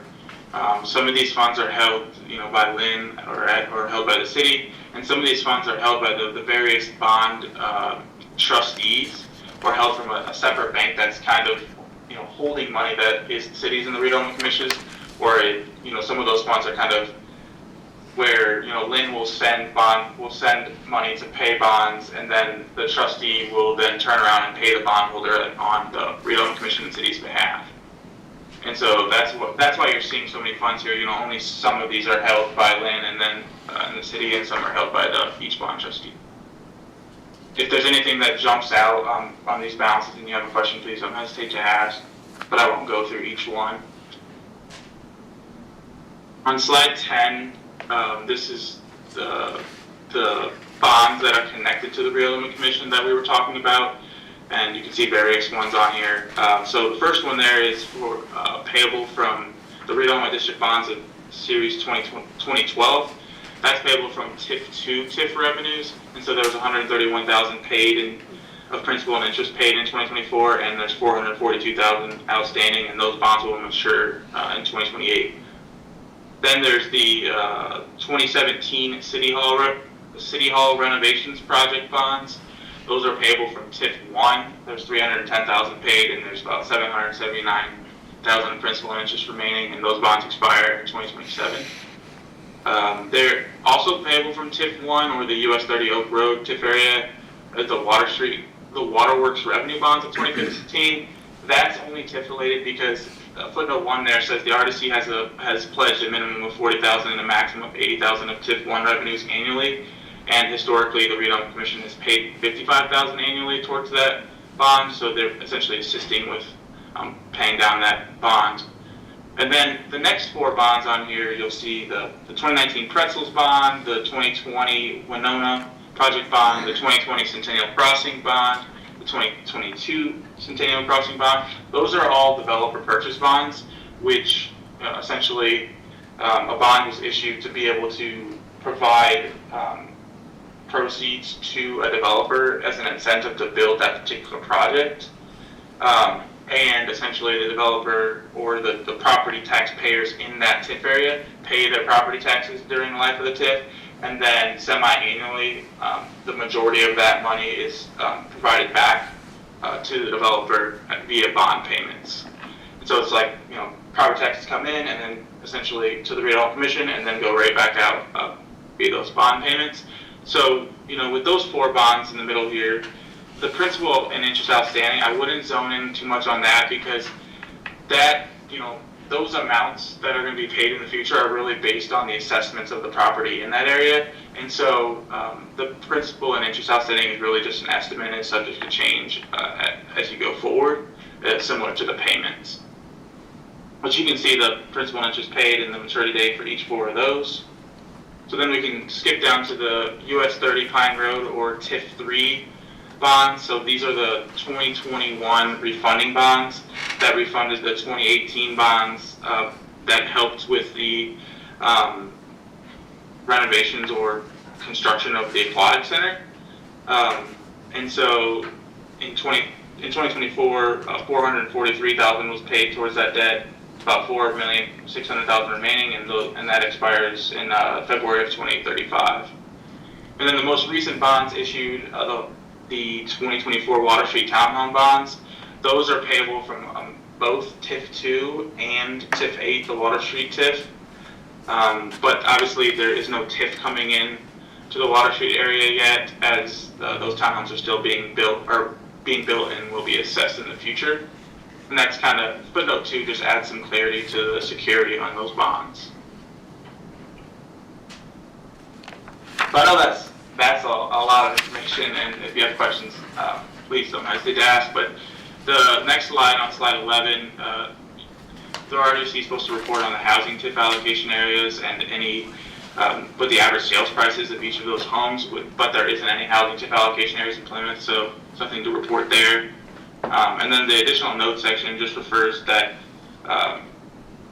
in addition to the expansions of TIF 2 over the many years, there's been many amendments to TIF 1, TIF 2, and 3 of the economic development plan for each of those areas, and adding projects into the economic development plan to be able to fund projects.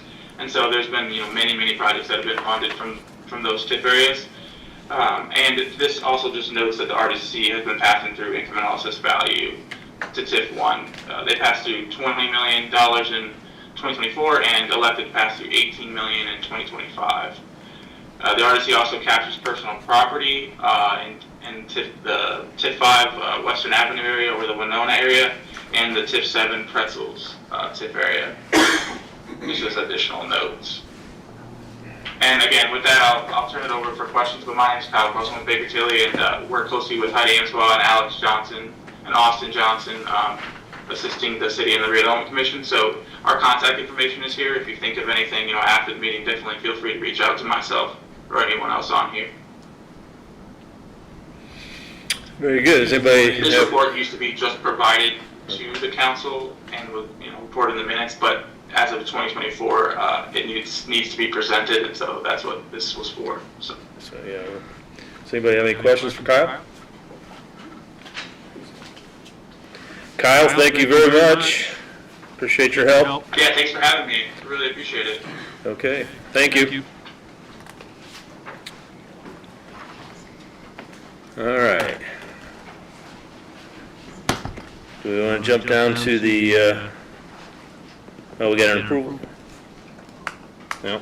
Does anybody have anything on the board? Yeah, I got something. Okay. I want to thank Chris Marshall for getting a hold of whoever he did to get that fiber moved out. Oh, yeah? We still are waiting on cleanup, but I know it's spring, and along Baker Street, I know there's a lot of settlement where they did the door shots, so. That's been like 2 years in the making? Yeah, 2 years in the making, so I appreciate Chris and That's good. Connie for getting that, making that happen, so. And then I want to make that roof a priority at the firehouse too, so whenever we can get that on the approval. Visited the police station finally, so I had a good walkthrough with the chief.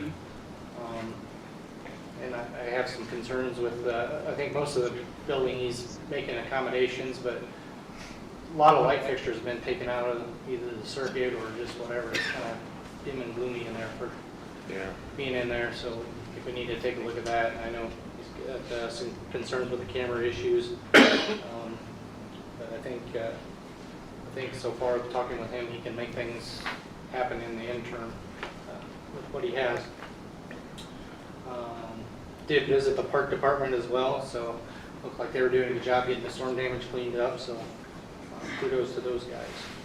And then the point, have we heard anything more about that? Maybe there's a kind of a little contention. I've not heard anything yet. They did pay their fine. That's my biggest thing. They paid the fine, so. All right, that's all I got. Anybody have anything else? Okay. We'll jump down to the city attorney here. Yeah, I got a couple of things. The first item is approval of a uniform conflict of interest statement. So Carlos Del Real Torres is an employee at the water department, and there's an opportunity to purchase some material directly from him. In order for that to happen, he needs to submit this conflict of interest statement and have it approved by the council. So I'd ask you to accept this universal conflict of, or uniform conflict of interest disclosure statement. I move to accept. So moved. Beat ya. Too late, Don. You can second it, though. You're the second. Okay, so we have a motion and a second. Any further discussion? Do you want a roll call on this? Roll call vote, please. Hall? Yes. Ecker? Yes. Kraftwolf? Yes. Longenecker? Yes. Milner? Yes. Morrow? Yes. Starr? Yes.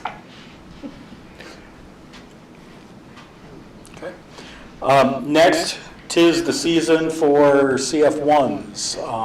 You have a list of them in your packet. I have reviewed them, and they all appear to be complete. I will just comment, and I think Greg Hildebrand can back me up since he's here tonight. All of these are from existing companies, some of them that have been doing business in Plymouth for a long time. And if you look at the employment and salary figures, I think nearly all of these exceeded the estimates on their original application. So that is good news for the job market in Plymouth, that our existing companies are growing and growing faster and adding higher salaries than even they estimated they would. But these are for you to accept or approve as substantially in compliance, and you are welcome to approve them all in one motion unless someone wants to pull one out in particular. I'd make a motion to package all the CF1s in a single. Second. Okay, we have a motion and a second. Any further discussions? Roll call vote, please. Hall? Yes. Ecker? Yes. Kraftwolf? Yes. Longenecker? Yes. Milner? Yes. Morrow? Yes. Starr? Yes. Very good. Okay, Madam I'm going to Clerk. take a break and let Clerk Treasurer. Lynn, I wanted to say thank you for your spreadsheet of all the CF1s, of where they started at. I love this. Thanks. All right, we have donations this evening. We've received 5 donations, 2 for the tractor show, 1 in the amount of $200 from Art Jacobs, the second in the amount of $300 from Smokables, something, It's a business here in town. Smokables, Smokables, I think. Smokables, 301, LLC. Yep, an amount of $300. These are to be used for the tractor show. The next donation is $2,000 from Genex Solar to be used at the Plymouth Fire Department. And the last 2 in the amount of $1,000 each, one from Everwise Credit Union, the second from Swan Lake Resort, to be used at the used for the mayor's summer music. I'm asking if you wish to accept these donations with the restricted terms, conditions, and purpose attached to the donations. If so, the donations will be receipted into the monetary gift fund. So moved. Second. All right, we have a motion and a second. Any further discussion on the donations? Hearing none. Roll call vote, please. Call? Yes. Ecker?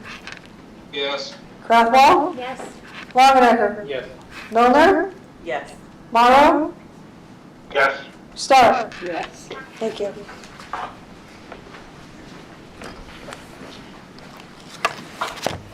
Okay, next you have ordinance number 2025-2241, an ordinance to amend the drug and alcohol policy and testing procedures of the city of Plymouth, Indiana. This is presented on first reading, so it requires no action tonight. Next you have resolution number 2025-1154, a resolution of the Plymouth Common Council approving an order of the Plymouth Plan Commission. So this is started as a resolution of the Redevelopment Commission, and it's the same amendment to the TIF plan that they proposed last fall. If you remember at that time, they proposed 2 amendments to the TIF plan, one to engage and focus as consultants on city projects, and the other to make a contribution to the Lifelong Learning Network for the Marshall County Career Innovation Center. And it was denied at the time and amended to only include the Enfocus contract at that time. So the Redevelopment Commission has since received additional information, a specific list of the material and equipment that they wish, that the Lifelong Learning Network wishes to purchase for the Career Innovation Center. And Redevelopment Commission, with this information, would like you to reconsider this amendment to the TIF plan. So just to recap, the process that this goes through is Redevelopment Commission starts with the initial resolution, their desire to amend the TIF plan to include this project. It then goes to the Plan Commission, where it's reviewed to ensure that it complies with the city's comprehensive plan. That was done on April 1st, and it passed unanimously by the Plan Commission. That Plan Commission order then comes to you for your approval and confirmation that this project does comply with the comprehensive plan. If you approve it, then it goes back to the Redevelopment Commission, where they have to hold a public hearing and make a final determination on whether to proceed with the amendment to the plan and then what action they might take based on that amendment. So where we are in the process now, like I said, the Plan Commission did issue their order that the amendment complies with the comprehensive plan. They specifically reviewed the plan. If you recall, the comprehensive plan identifies 3 core values for the city: growth, well-being, and collaboration. And within each of those core values, it was determined that this proposed amendment complies. More specifically, under the core value of well-being, goal number 4 is to offer quality education for all ages. And the very first strategy is to create authentic connections between businesses and education to adequately serve the needs of the local business community. So the Plan Commission determined that the CTE program that is housed in the Career Innovation Center is a significant step toward achieving that strategy, primarily because the program both educates high school students to be prepared for the workforce, but also educates adults in the community to be more skilled and competitive in the workforce. And it's presented to you tonight to make a determination on that order issued by the Plan Commission. I'm happy to answer any questions you have about this, but I will say that there are a couple of people in attendance tonight who may like to address you or answer questions. Aaron Esper, who is the director of the Northern Indiana North Central CTE program. I think Greg Hildebrand is still here with Marshall County Economic Development Corporation. And if Mike Miley wants to address you, he is president of the Redevelopment Commission that started this process. So if any of them would like to come up, Aaron especially.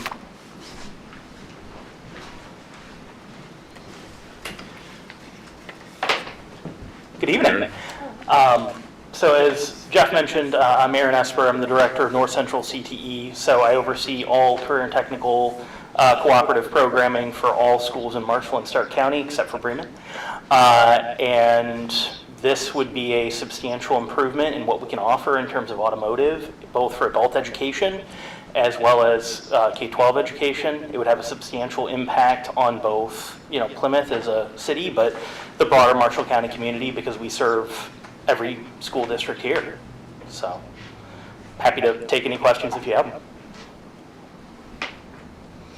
I guess my first question would be, when this plan for the CTE program was established, was there not money budgeted for this equipment?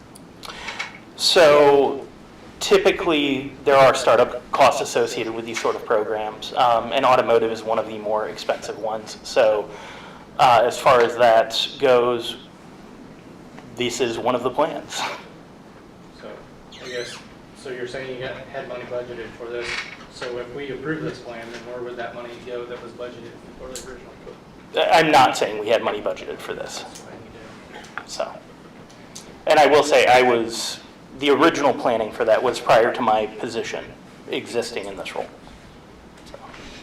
That's my question I need answered. Where does the operational finances come from?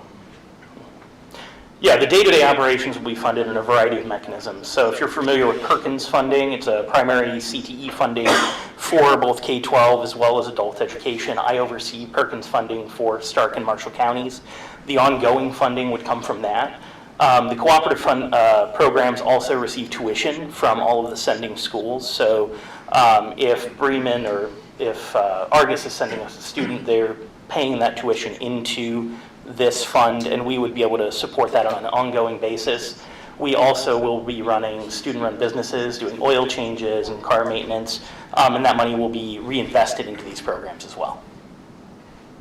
One of the other questions is there any other county, any other town or city participating and putting money in it? The Bourbon Redevelopment Commission has already approved funding for this as well.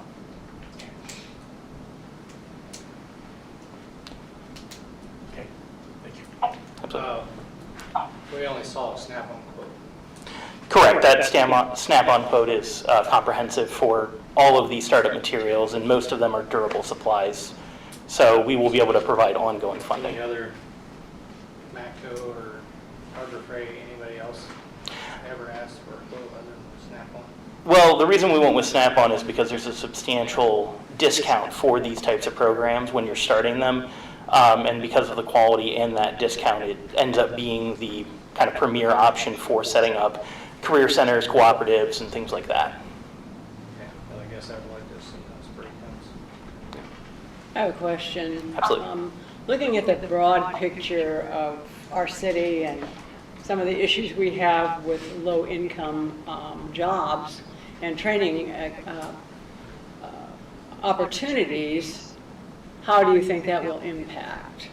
Yeah, so the cooperative programs, according to the state of Indiana, most of our cooperative programs offered through North Central CTE beat state metrics in terms of credentials of value that directly lead into jobs, in terms of dual credits that transfer directly into degrees. So I picture this being a program that would be very much the same thing. The kids and the adults that are coming out of these programs would be able to go straight into the workforce, into openings we have in Marshall County that have been identified as a broader need in this economic growth region. So this is my concern, I think, would be the evening classes, because if they have a job, they can't get there during the day. They'd have to go somewhere where they could get evening training. Yeah, and so Jason Rivich, the adult education director, and I've already spoken about this, and the intent is for this to be also an evening class for students. So the instructor that we're looking at and have identified is also interested in offering some of those pieces as well.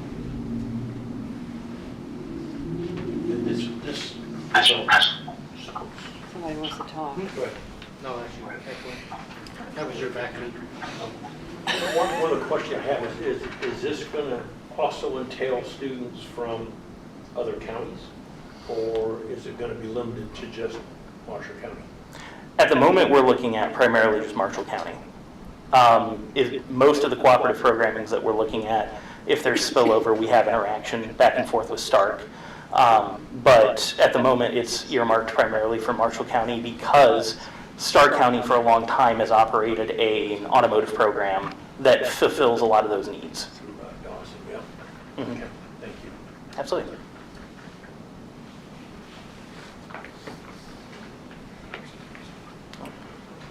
Mike, did you want to say anything?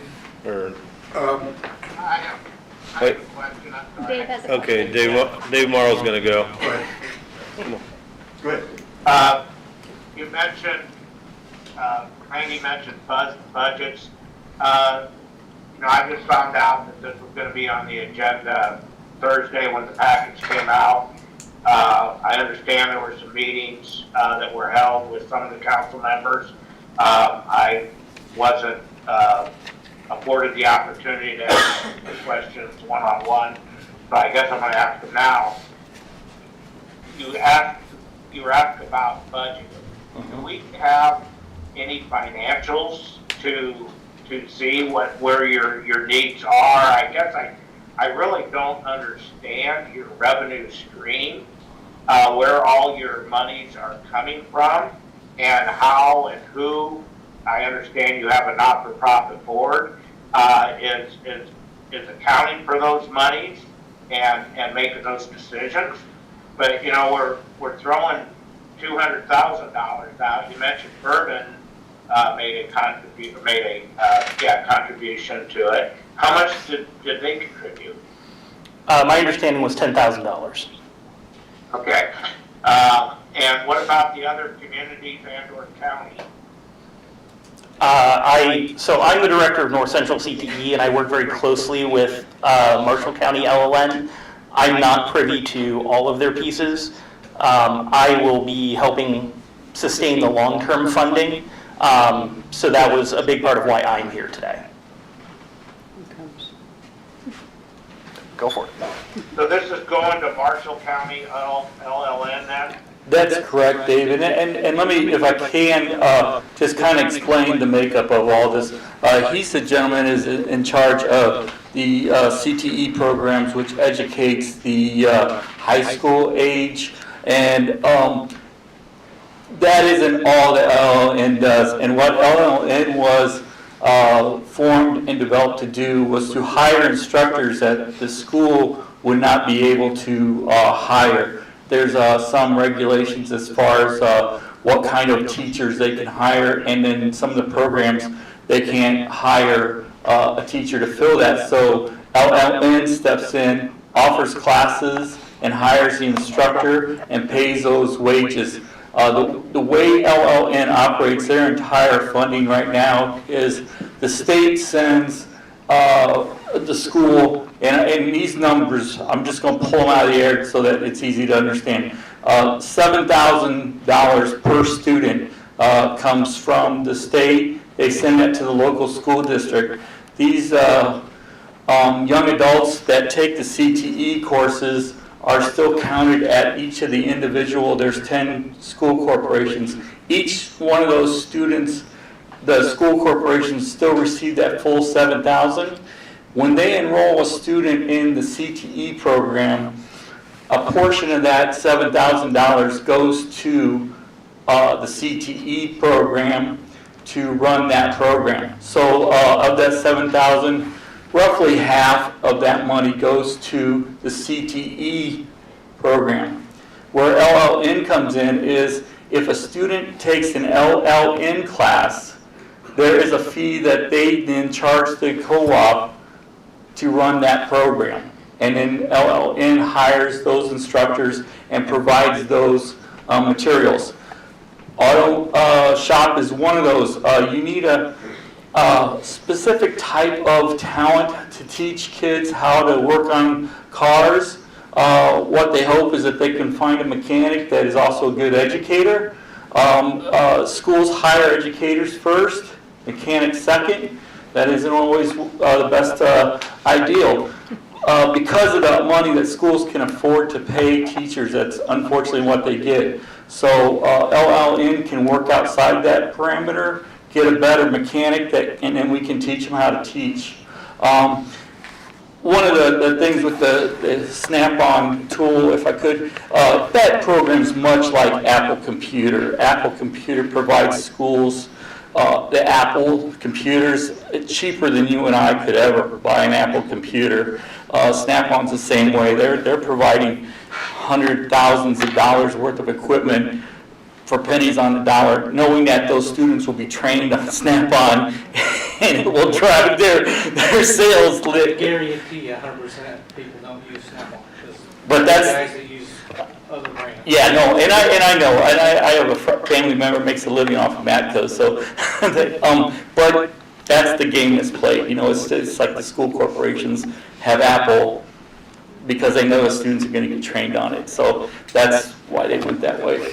I hope that answers some questions, Dave. I want to make sure that this you understand this money is going to outfit the auto mechanics part of the program. It's not for Plymouth schools at all. It's a lifelong learning network, and it's educating all ages, not just the student, the high school age students. This will go towards adult education. It also goes for workforce development. One of the things that nice about the auto mechanics is they teach these young people and adults how to do the logic involved in troubleshooting. You know, that's something that auto mechanics, that's second nature, you know, is how, okay, it won't start. There's only a couple things that need in a car to start. It's either fuel or electricity. If you don't have fuel, there you go down that path. In industrial maintenance, they want those guys that have that background on that troubleshooting. And so they do hire these auto mechanics for industrial maintenance. So that's why we're kind of excited to do that, and it will provide a lot of education. Were there any other questions? Maybe? Well, maybe, but I think it's a great program. I really do, and it's needed. The reason I voted against it in October was I didn't feel that TIF money was to be used other than for infrastructure within the district. Yeah. And I think we're stretching our bounds here, changing the verbiage of the TIF district to include this. I guess I'm troubled, like Randy, that you're moving forward with this and you didn't have, the money in the budget, before the whole process was started. And it's like we're building that and then trying to figure out how to fund it. Yeah, it's been a long process, and just going through the redevelopment alone has been a long process. And it's a valid question, is what were you planning on doing? And we first came to the redevelopment, how many months ago? I mean, almost a year ago. So it was, something that, has been in the works, and it was, as we were putting this together and deciding to build, that was part of the budget. One thing I want to mention, and you talked about education as a part of TIF proceeds. They can be, and it's specifically worded in there that for education, funds can go out of the TIF allocation zone. Quite frankly, that was a CYA thing that the state did, because the schools have notoriously, year after year, gone down and lobbied against TIF. They have a real issue with TIF, and the state has said, please play nicely with your school corporations. If you like TIF and the good things it can do, please help them. And this is exactly what was in the back of someone's mind when they said, hey, here's an opportunity to help education in the community. And so they wrote it in the bill that, yeah, you can use it for education and that. Thank you. Thank you. This isn't for the automotive, but I'm curious about the building trades program. Did anybody elaborate? Are we going to get back to building houses, or are we just going to build little stick things in the... Because that's a huge disappointment. My career, I came from the building trades program. That's got me where I am today. And I think the CTE programs are wonderful. Like, we should have been pushing this back years ago. We should have gotten rid of the shop classes. And I know you've always been a supporter of it. The culinary class is outstanding. If you haven't been there, you need to go see it. The veterinarian, all that stuff. But I am disappointed in the building trades program. Yeah, it's not where they came from. Right, and some of the building trades do still build homes. I'll let you answer why. That's strictly a CTA. Yeah. So yeah, I oversee 3 different building trades programs, one out of Culver, one out of Plymouth, and one out of John Glenn. And the John Glenn and Culver do build homes. I would make the argument that Plymouth Building Trades is doing the same thing at this point. If you've not seen the David's Courage House that is being renovated, those kids have done a complete gut and redo on that. The pride that they take in that work, talking about how many turns it took to level this floor and what it was like to blow out this wall and how framing this was making a difference for them. Hearing them talk about the pride in their community as they look at the projects that they're doing. We also have students out at Habitat for Humanity. We're continuing that partnership next year. I can certainly understand some of the criticism of, building the ramps and stairs and things like that aren't necessarily in the same vein. However, I think that when we talk about the difference that we're making with some of those bigger projects we've been able to do this year and those that are slated going forward, how public are some of, okay. So like the Heartland Art Gallery, and we're doing Habitat again next year, as well as the, doing some roofing for some local industry, for some local community members. Those, I think, are meaningful projects, and I love my other building trades programs, but the level of pride that I can take when I say we're redoing a space for people who are in need, the most vulnerable of our population, I take far more pride in that than I do building somebody a second lake home, which is where we're at with some of these projects. I guess I can see your argument, but I can take you to thousands of projects I've Sure. done over the years, and I drive with my kids down the street, and my kids get tired of me saying, I built that house. I put that in, so I take it different, but I understand what you're saying. Anything else? They will be doing the older adult services roof later this year, I think. Council on Aging, yeah, sorry, Council on I was Aging, yeah. blanking on it. Yeah, so. Can they do the fire stations roof? I'm not sure. How about tuck pointing? Rick? Thank you. Aaron. Did you want to say anything, Mike? Well, come on. As Jeff mentioned, we've been looking at this for almost a year now, and we've had a lot of discussions about it. Everybody on the redevelopment commission has always been in favor of going back to the trade programs. We had them when I was in school, and well, probably not some of you guys, but it was a good program. And then for some reason, education didn't think that was important anymore. Everybody needed to go to college. Well, I think we've come to recognize that's not the case. We need trade people, and we need them badly. There's a lot of opportunity for people with those skills, and I think that's education's job to educate them also, not just college students. I mean, there's an awful lot of unemployed college kids running around out there, that wish they had a job. At our last meeting, we appreciate the list that was furnished to us. It was put together by Oliver Ford, and it was meant to build a shop program that would actually have equipment and tools that people would see in the workforce when they went out to get a job, and they'd be up to speed and be able to help and go to work right away, not to have to be sent off to additional training right away that they don't benefit their employer for a period of time. So we feel like that's a real positive. Everybody on the redevelopment spoke in favor of it at our last meeting, and everybody, it was a 100% vote in favor of it, and we'd sure appreciate your support going forward with this program. I think it's very valuable for our communities. I just want to say, first off, the program, I'm in fully support of. I think my goal during our meeting when we had it is I just don't want to see Plymouth be the only one when we bring in other students from other places. I would love to see them get involved in it too, so the burden of that expense that we're paying tonight, if we vote for yes, that it falls into just Plymouth. That's my concern. Another way to look at it, Dwayne, I firmly believe anything that benefits Plymouth benefits the rest of the county, and if it benefits the rest of the county, it benefits Plymouth too. We're all in this together, and we're all working together. Financially, I understand what you're saying totally, but the paybacks from students around the area being able to come into our plants in Plymouth and provide mechanical services or any other welding services, things like that, will be beneficial to Plymouth too. And they'll be shopping. Thank you. Okay. Thank you. Appreciate it.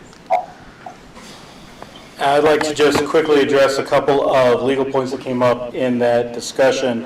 One was about the location of the Career Innovation Center. The proposal is to amend the plan for the US 30 Pine Road TIF district, which is TIF 3. And obviously, the high school campus is not in TIF 3. However, TIF funds can be used for expenditures in serving or benefiting the TIF allocation area. So when you're talking about physical infrastructure, building streets, concrete curbs, things like that. Those have been determined, they have to be physically inside or at least adjacent to the TIF area. But other expenditures that are serving or benefiting the area can be outside of the TIF area. So for example, the building we're in right now was renovated with bonds that were issued out of, that was TIF 3, right, Lynn? Right, it was, on the TIF report that Kyle showed us earlier, it was not TIF 2, which is where this building sits. It was, I'm pretty sure TIF 1, okay. So it was TIF 1, which is the US 30 Oak Road allocation area, is the TIF district that was used to finance this building. And the reason for that is because these city offices clearly serve and benefit the entire city. So that was allowable. In the same sense, the training of workforce benefits the entire city, so it would certainly serve or benefit the TIF 3 allocation area. The other question is about providing funds for educational programs. You heard Greg talk about some of the politics that goes into it. I won't get into that. I will just say that there's an amendment to the TIF statute a couple of years ago, which specifically states that TIF funds can be used for capital expenditures for educational institutions that help prepare individuals to participate in the competitive and global economy. So that is the proposal with this, is that it would prepare students to be competitive in the global economy. So I hope that answers the legal questions. If you have any more, I'm happy to address those. Otherwise, we would present resolution number 2025-1154 for your consideration. I am in favor of this, and I would like to make a motion to approve resolution number 2025-1154. Birds or children? Second? What is that? Okay, yeah, we have a motion and a second. Any further discussion? I do have one quick question, and that is, how many people is LLN touching for the benefit of future employment currently? Hundreds? Like as of right now? Today? I would say somewhere over 200, potentially into 3. Yeah. And those are We'll continue. current students? Correct. So the answer, if you couldn't hear that, the answer was at least 200 current students. I don't think that takes into account the past students who have already graduated those programs. No, that is as of today. Any further discussion? Hearing none, roll call vote, please. Hall? Yes. Ecker? Yes. Grathwald? Yes. Longenecker? No. Milner? Yes. Morrow? Yes. Starr? Yes. Passes. Okay. 6-1. Okay, Thank you. so as I said, that will go back to, the redevelopment commission meets tomorrow. There's not enough time to advertise a public hearing, but it will be advertised for their May meeting for a public hearing, and they will have to make the final approval for that amendment to the TIF district. Next on the agenda is a One Marshall County update. So a couple of things. The focus at last month's One Marshall County board meeting was on workforce training and education, and so we held a meeting at the new Marshall County Career Innovation Center and got to experience the culinary facilities, which I think had just started hosting students within days before we were there. It really is an impressive facility. If you have not been there yet, Allie Shook will take you on a personal guided tour just about any time. I'm sure Aaron would do the same. Pretty much anybody involved would love to show it off to you. Again, that was the focus as far as educating the board. Really, the primary work of One Marshall County right now is continuing with the strategic plan. The goal, maybe a little ambitious, is to have that plan ready for delivery in August of this year. So it's going to take a lot of intense work between now and then. Just to highlight, one of the distinctions that came out in those discussions is there are some projects that are specific to communities. So Argus might have something they're working on, or Bourbon is working on something, and those are kind of isolated. Those types of projects are good to share in a group like One Marshall County because, first of all, we know what the other communities are working on. We may find ways to lend a hand or expertise or learn from their experience. But other projects are countywide and really take a collaborative effort among the different communities. And I think that's going to be the primary focus of One Marshall County, is coordinating those countywide efforts. That's just a sample of some of the things that are being discussed as part of that strategic plan. Again, it's going to be a lot more work between now and August, but there will be opportunities for some public input, and we'll certainly keep you apprised of those, and hopefully have a plan for you in August to show you the progress that One Marshall County is making. Ty, do you want to give the comprehensive plan update, or? You got it? Or you want me to do it? Why don't you do it, because I'll probably leave something out. Okay. I guess you've had plenty of time with Mike tonight. So as things continue to move forward with the comprehensive plan, it's really exciting to see a lot of the progress that's continuing to be made. Zoning committees continue to make proposed amendments, those sorts of things, with those coming around likely to you in June.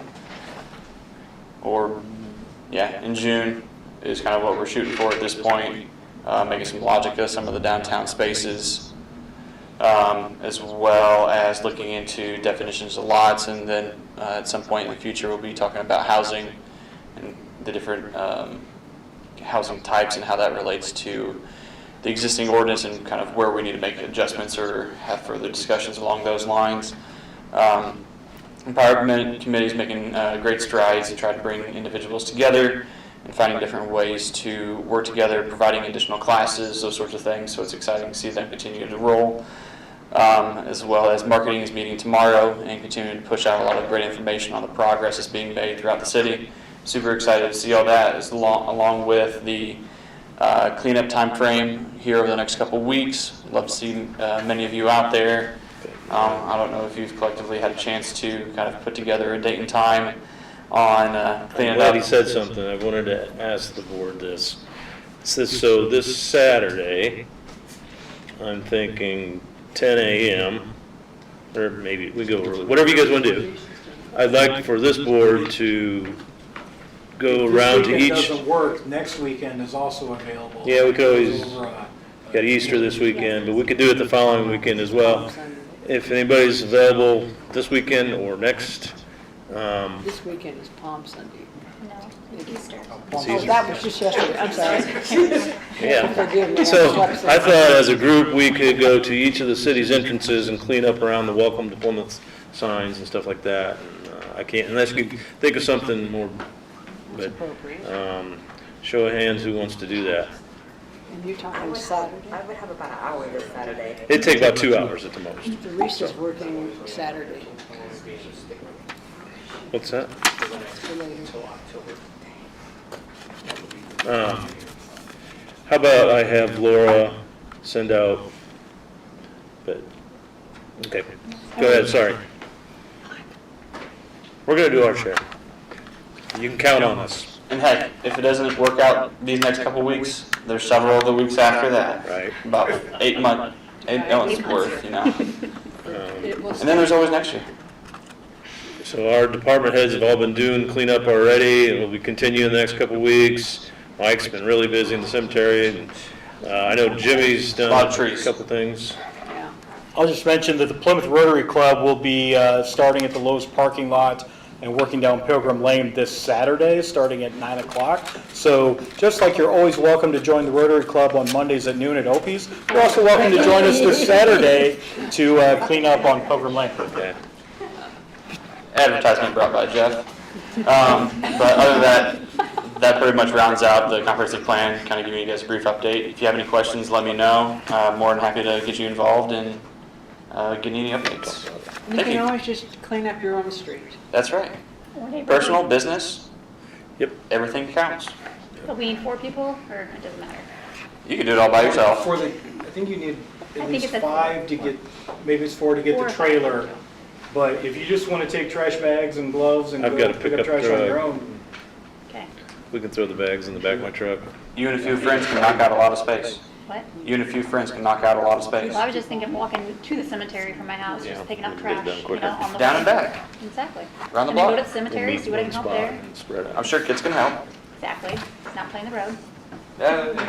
Thank you, Ty, for that update. Next up is privilege of the floor. Does anybody have anything else this evening? Is everybody ready to go home? I have one thing I forgot when you was talking about. Come up here real quick.